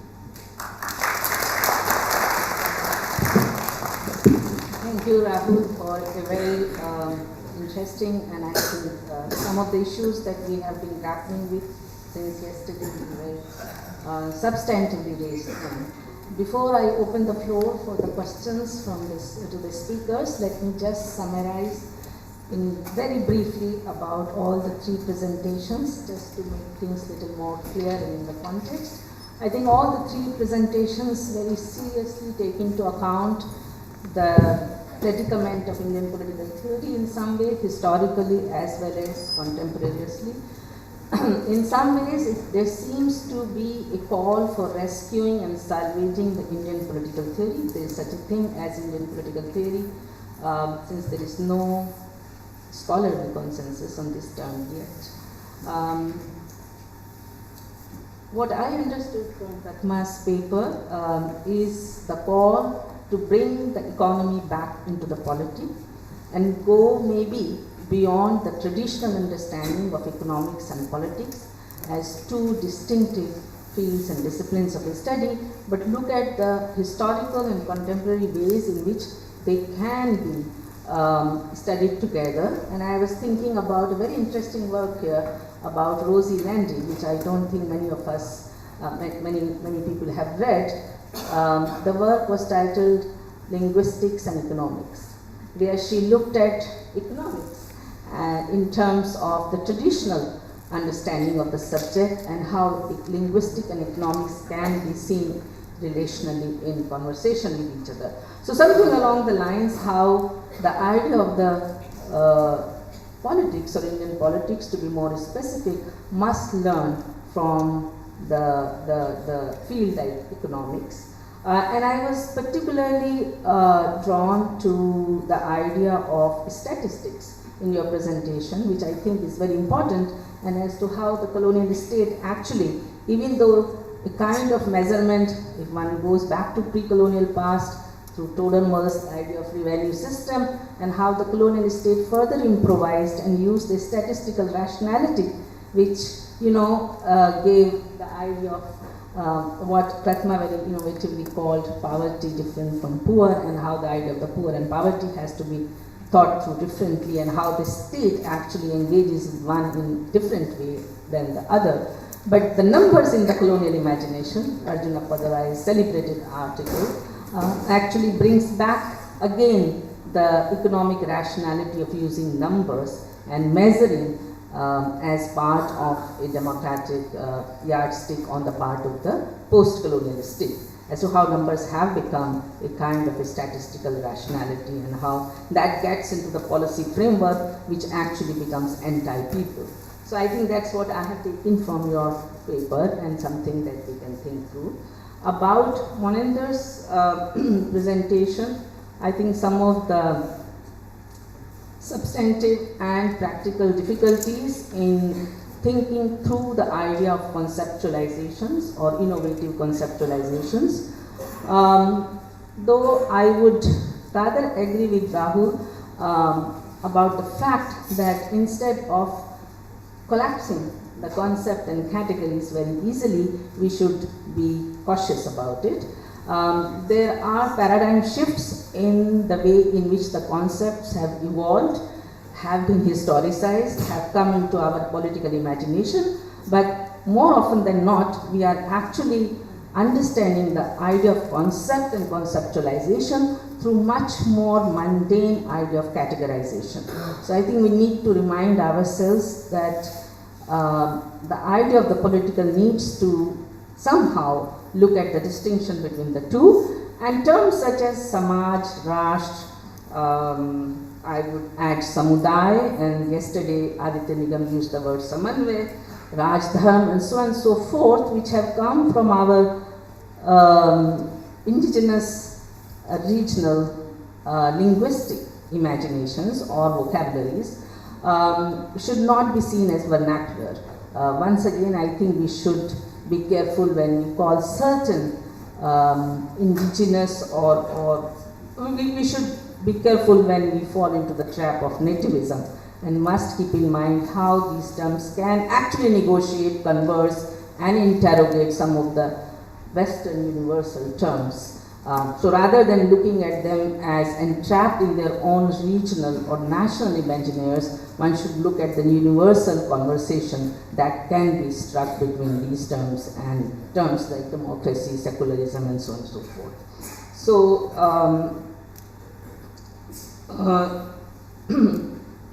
the distinction between the analytical and methodological is very important in your presentation, and I think that makes us think through once again some of the issues that we have been talking about.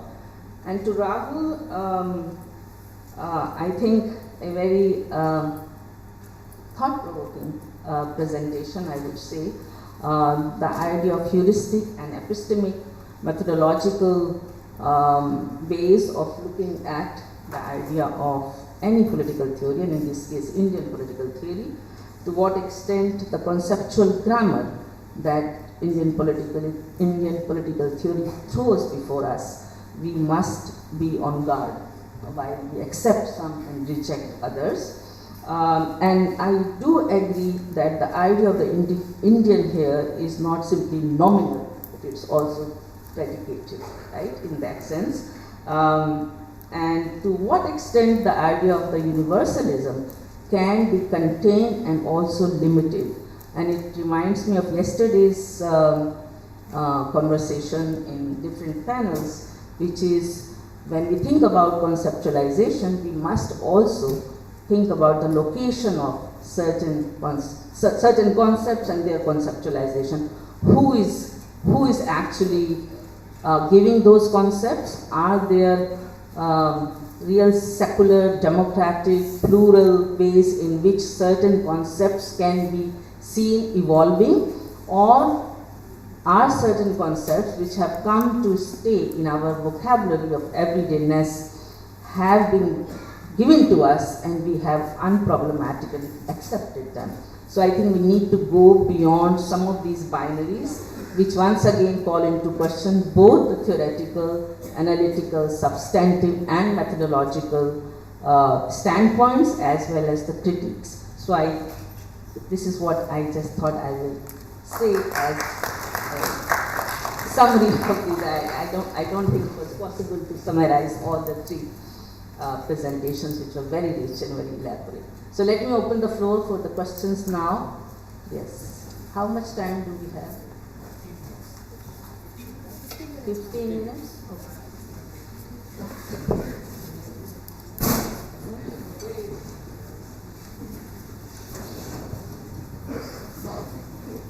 Can you hear me? Yeah. So I am Pankaj. My question is to Professor Banerjee. Thanks a lot, ma'am, for urging us to take economics seriously. I have 4 crisp questions. One is, will it be a good starting point to treat informal sector as being outside the domain of capital in our quest to integrate economics and political thought? 2, why do you think that the passive revolution mode of analyzing question of Indian economics and politics is antiquated? Because we have felt that it has informed us, like passive revolution mode of analyzing politics. Thirdly, why do we need to integrate politics and economics and political thought. Can't political economists fill that gap? And the fourth is related to practicality. What are the preconditions to even attempt such a task? Are we even equipped to do so? Thanks. Yeah, this is a question to Dr. Rahul Govind. This is a clarificatory question. Often in our classes we are taught that the task of theory is to capture two things. And that comes from the famous book by Habermas, Legitimation Crisis, that you need to capture system, a mode of thinking which theorizes the system and the life form. So are you suggesting that we dispense away the thinking about the particular, thinking about the life form in your critique of the Indian political theory, or in your critique that you are posing now? That we don't think about the life form, that we do away with that. But this is a clarificatory question, how I understood. Yeah. Who is next? I have a question specifically to Dr. Mohinder. In the larger debate between theory and empiricism, or between, if I can frame, between transcendence and empiricism, do you think concepts coming from the likes of, for instance, Deleuze, which are non-dualistic in their framework, where theory, for instance, transcendence is framed in an immanental framework, immanental setup on the plane of immanence, where there is no dichotomy between theory and practice, or theory and empiricism. Do you think such concepts, because I know you teach new methods and innovations in methods, do you think such concepts are more fruitful, specifically considering Indian conditionalities, where there is so much emphasis on experience, but somehow I feel that ideas are somehow relegated to the margin in some frameworks? So do you think non-dichotomous frameworks coming from the Western thought is fruitful to Indian conditionalities? That's the question. Thank you. Okay. Oh, okay, sorry. You have to raise your hand. I'm sorry. I have three questions, two to Professor Banerjee and one to Dr. Govind. So my question first to Professor Banerjee is, how is your proposition to redefine economic question in political theory different from already existing emphasis on redistribution in major conceptions of justice? Rawls is one instance, and even the Marxist critique of accumulation is centered around this problem of distribution. Even Cordelia's well-known thesis or treatise is called Arthashastra. So how do you see that as a positioning of the economic within the political?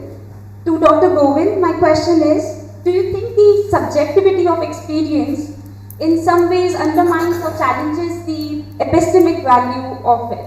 So, yeah, thank you. Can we let the speakers respond? You want more? Okay. I think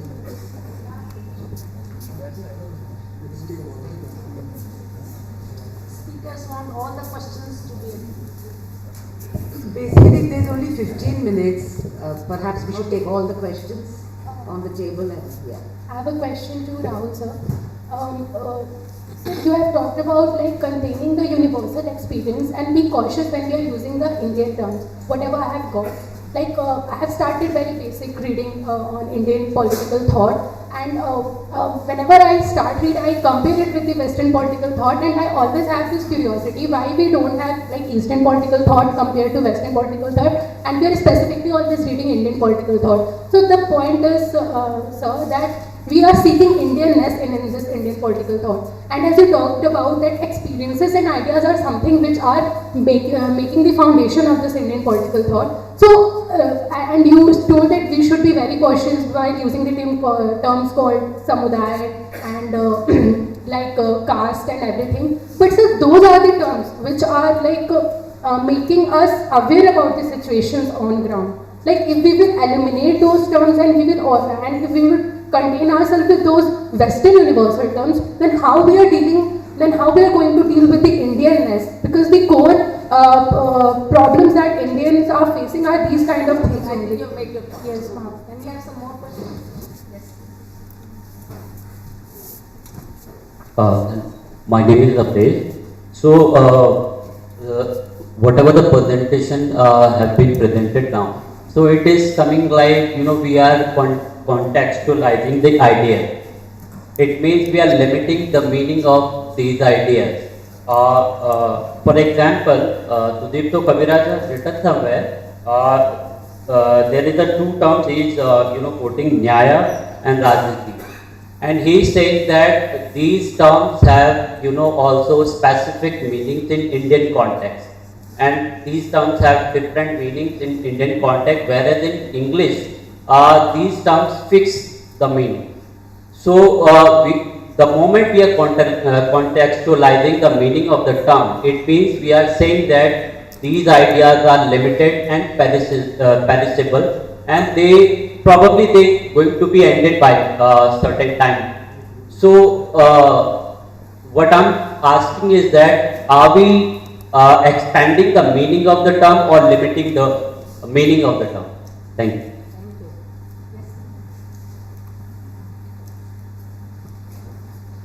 Hello, my question is directed to Dr. Rahul Govind. So I actually extend my question from a question that came from that side regarding lived experiences and subjectivities of epistemes. So as you've spoken about the problematic of an Indic epistemology and the universalist tendencies that the predicate poses, and the centripetal inertia that such universalism has, which is complemented with the primacy that state or the Indian state in general, both as an apparatus and as an analytical tool around which much of intellectual theorization as well as vocabularies occur. How do you pose the existence of multiplicities of non-central, non-state politics, primarily vernacular and indigenous politics, which has its own grammar? For example, I mean, the kinship and the society in many of the Northeastern communities are very different, and also the state-building experience of such societies are also very different, which is full of military and bureaucratic exercises. So how do you attempt to deliver epistemic justice to the lived experiences of the margins, especially geographical and cultural? As we've already focused on the economic element by focusing on the peasant and the farmer's thing, so how would you try to reconcile this question? Thank you. Two more left. I think this should be the last two questions. My question is particular to Dr. Mohinder. So when you are saying about taking reference from the Prathama Banerjee, like theatre and the painting. So because that theatre and painting is a category that we can categorize into the aesthetics. So it have its own richness to produce the innovative and ingenuity of a person. So how do you link both this aesthetics and political theory into a single framework? Hello, my name is Alok and my question is also directed to Dr. Mohinder. You were talking about the difference between empirical concepts and analytical concepts.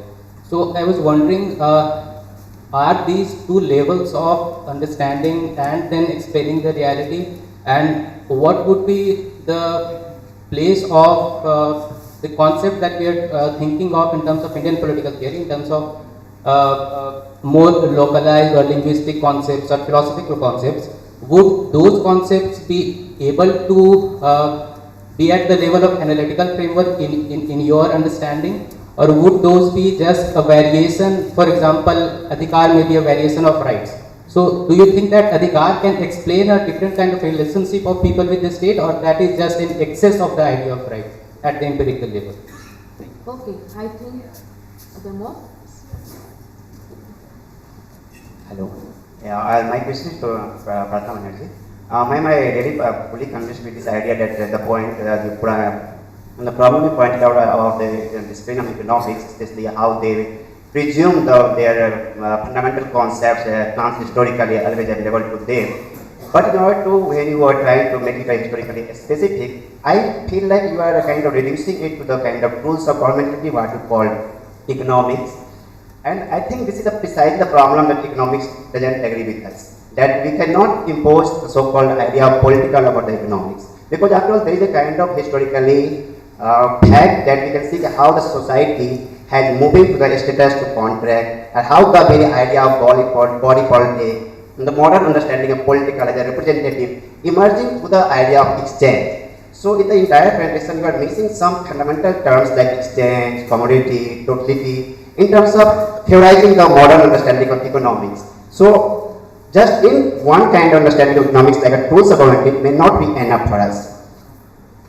Okay, I think it is justified that the speakers get their due time now to respond. May I ask each one of them to take 5 minutes? Sure. Thank you for the great questions, all of you.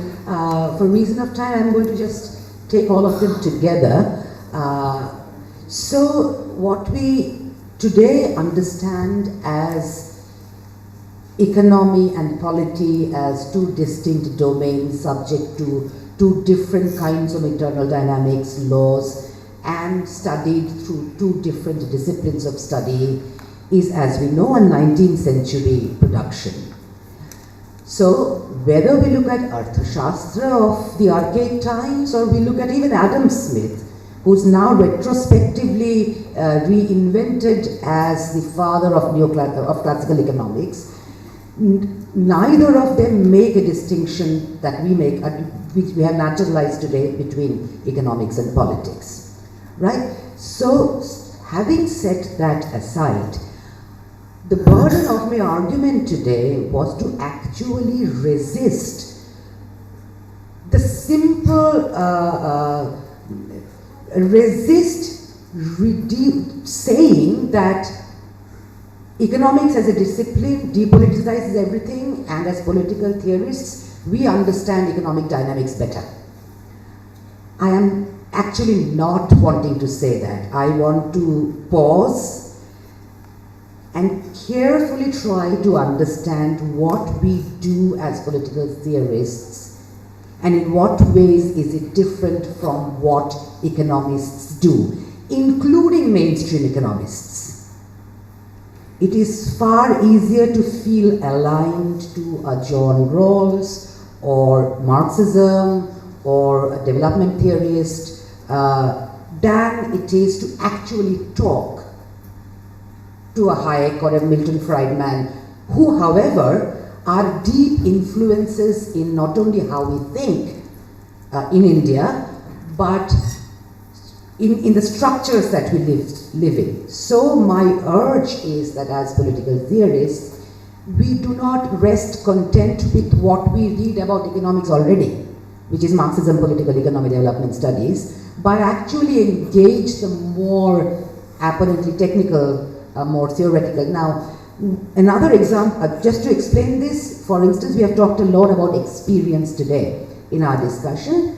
The fact is that the main task of formal economics, including its more mathematical versions, including things like game theory, the task is to understand collective action in the absence of collective experience, right?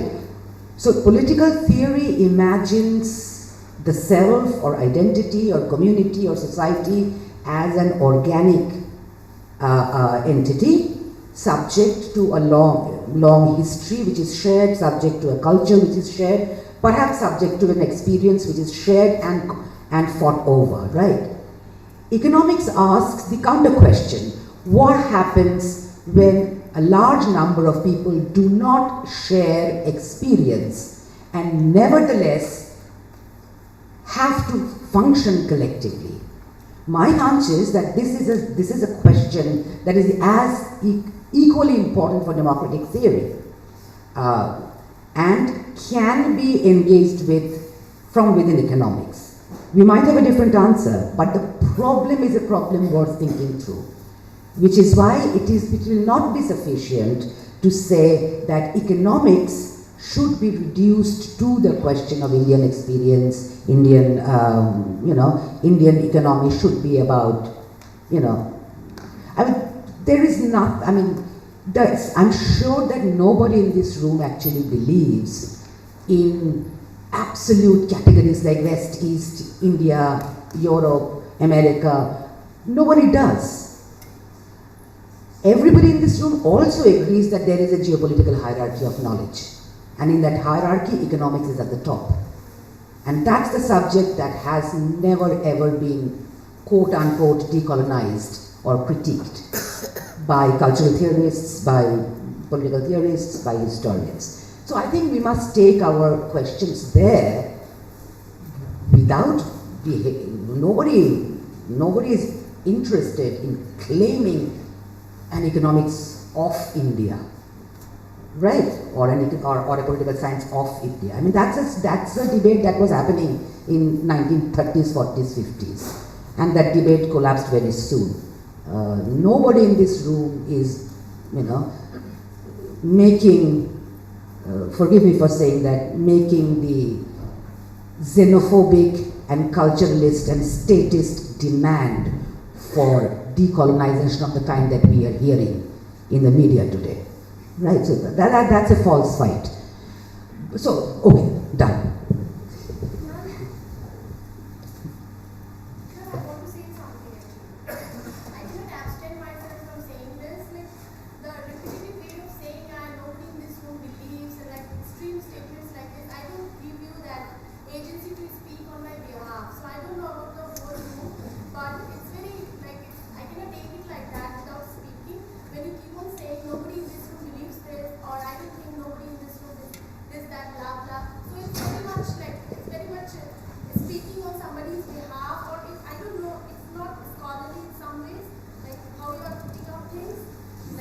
It's a rhetorical way of speaking. I'm sorry if you feel misrepresented. That's not rhetorical also. I mean, rhetorical is fine. Yes, there are a lot of rhetorics here.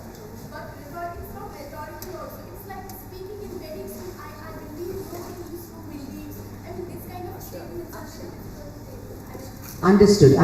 But do you have a substantive disagreement which you want to put on the table since you've said that?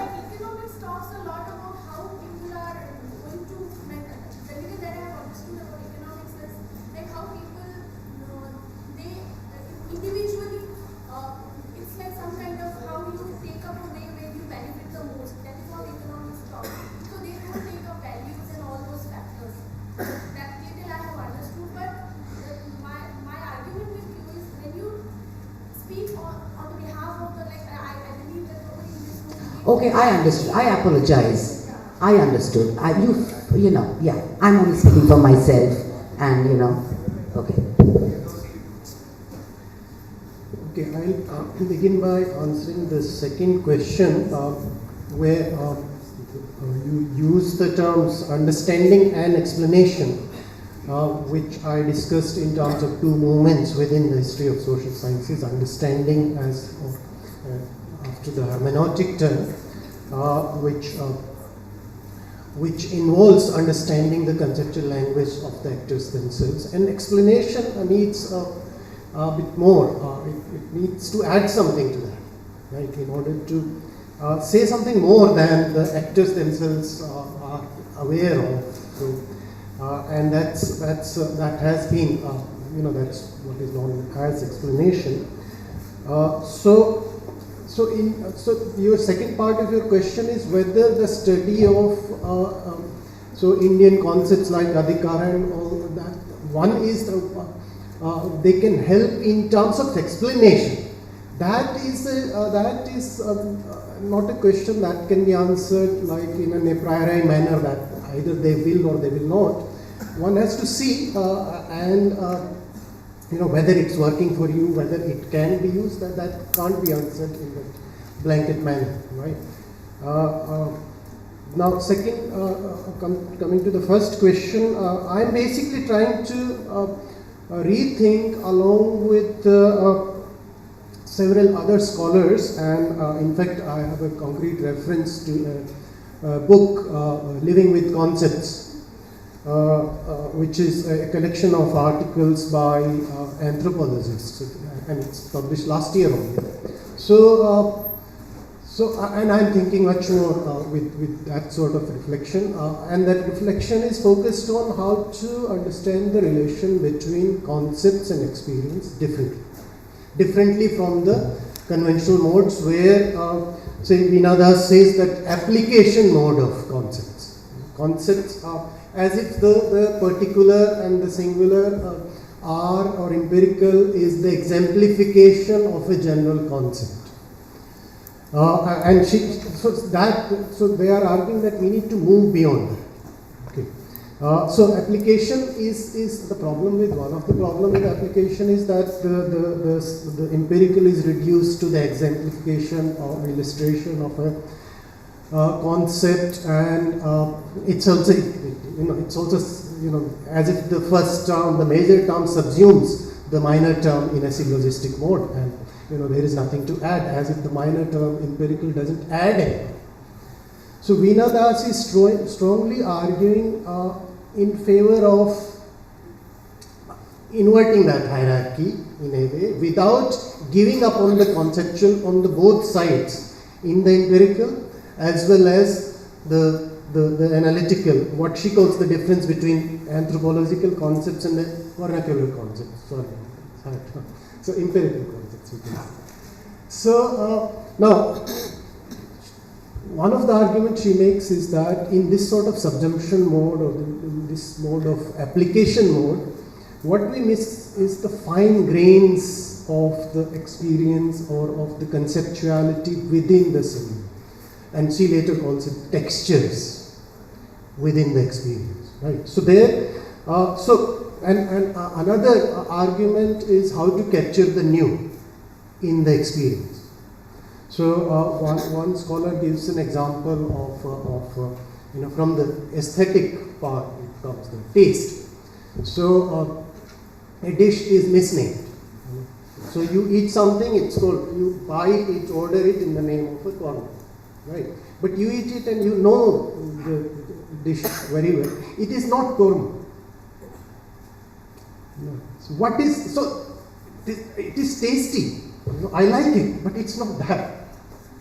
So the violence here is that it's the new is not allowed to be experienced as new. So there is no movement there. So there another new element there is so the question of taste, then in that sense aesthetics, the question about Prathama's book. So one way of understanding that is that to try to understand how aesthetic practices help us understand how political concepts are generated, and experience is generated, of course. Like concept of the people, idea of people emerges through politics itself. The other way is whether aesthetics can be helpful in understanding or becoming or producing, giving us explanatory category. And there I think I mentioned already Kaviraj's use of Sadharanikaran from Abhinav Gupta is one example of that. And here also and also this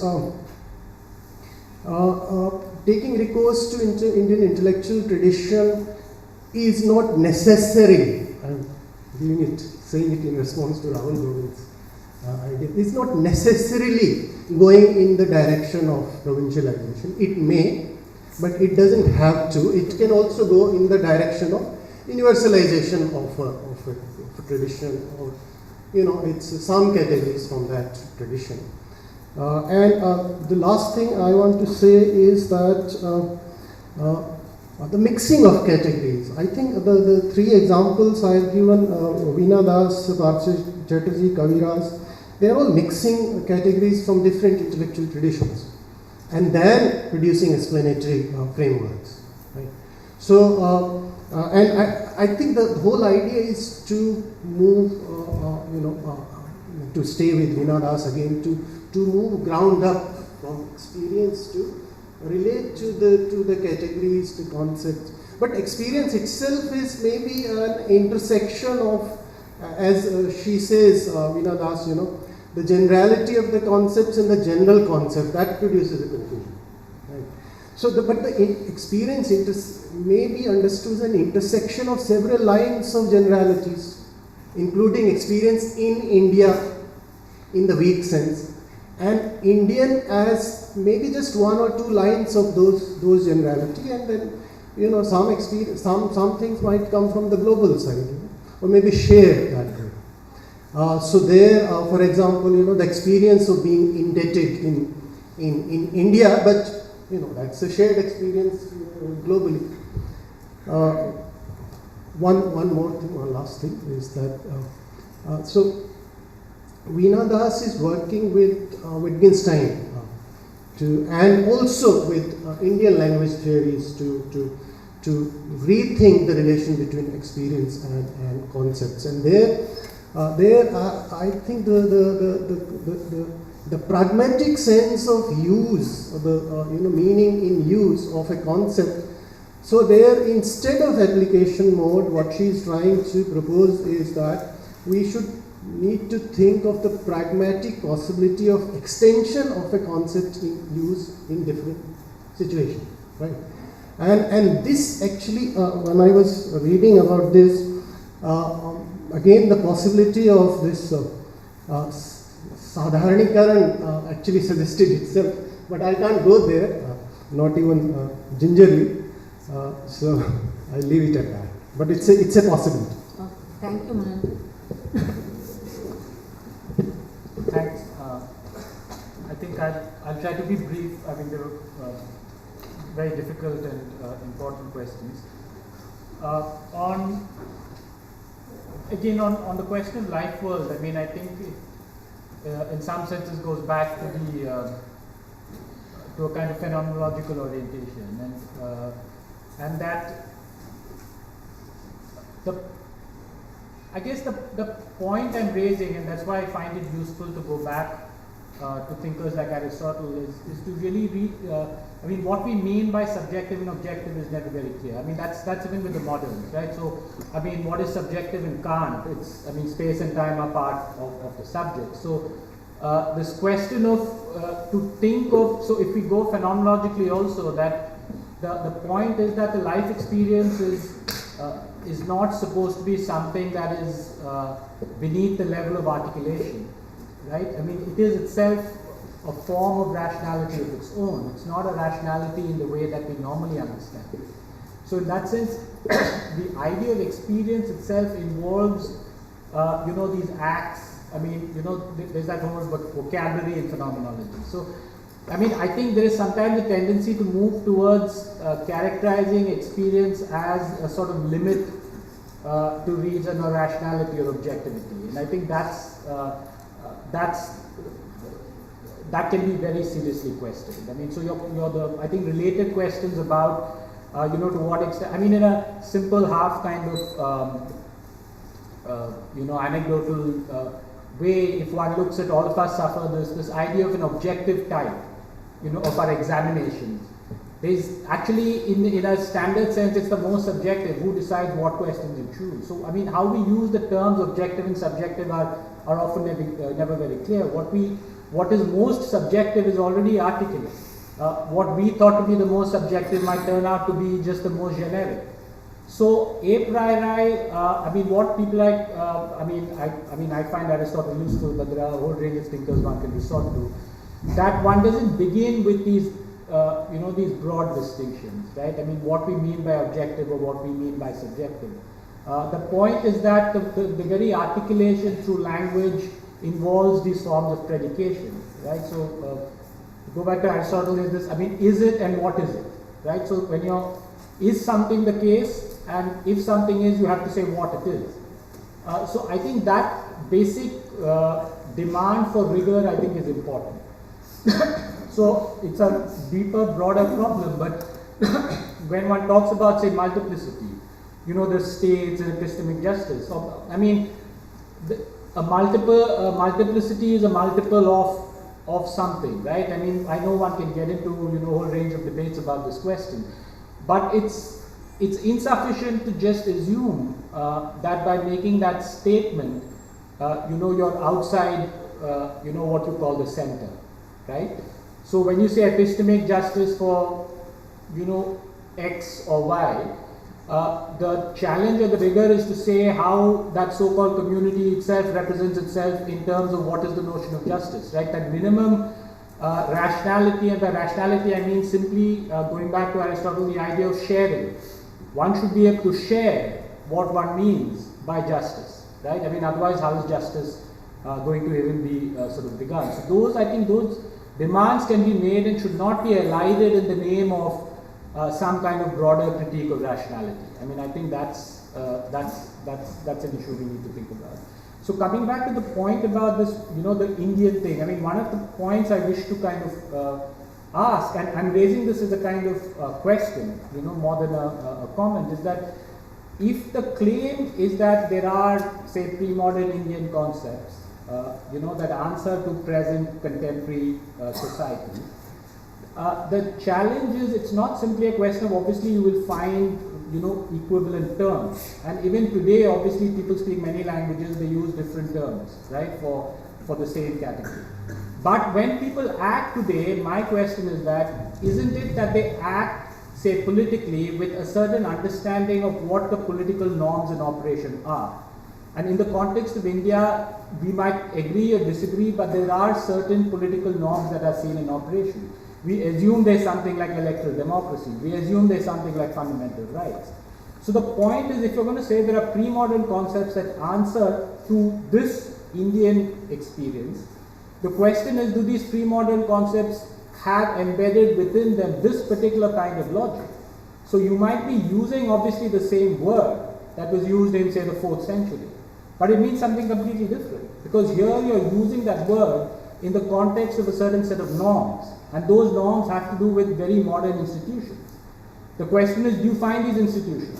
So it's the institutional logic, the experiential logic, that will give you the meaning of a category. Otherwise, just finding a name or a term is not going to help you. So the fact that somebody uses a word, whichever language he uses, does not directly tell you the meaning of that word, right? It is in the terms of the logic of that particular kind of specific context. So that is the challenge. I'm obviously agnostic about it, but I've not been convinced by the studies that we've had so far that you can find these kinds of concepts that respond to what is taken to be quote-unquote Indian experience, right? I mean, that's what I would say. So of course I've been inadequate about the lived experience, but I think that's a broader issue, and we can have Thank you, each one of you, for a very rich, and I think it's going to stay with us for the subsequent panels. Thank you very much, each one of you. On the behalf of JNU Academic, I, Prathama, would like to thank Professor Prathama Banerjee, Dr. Mohinder Singh, Dr. Rahul Govind for this brilliant insight on a range of topics. We also thank Professor Asha Sarangi for amazingly chairing the session. We are grateful to have you all here today. We request everyone to have tea and snacks arranged outside, and our next session on violence and modernity will start sharply at 12:45.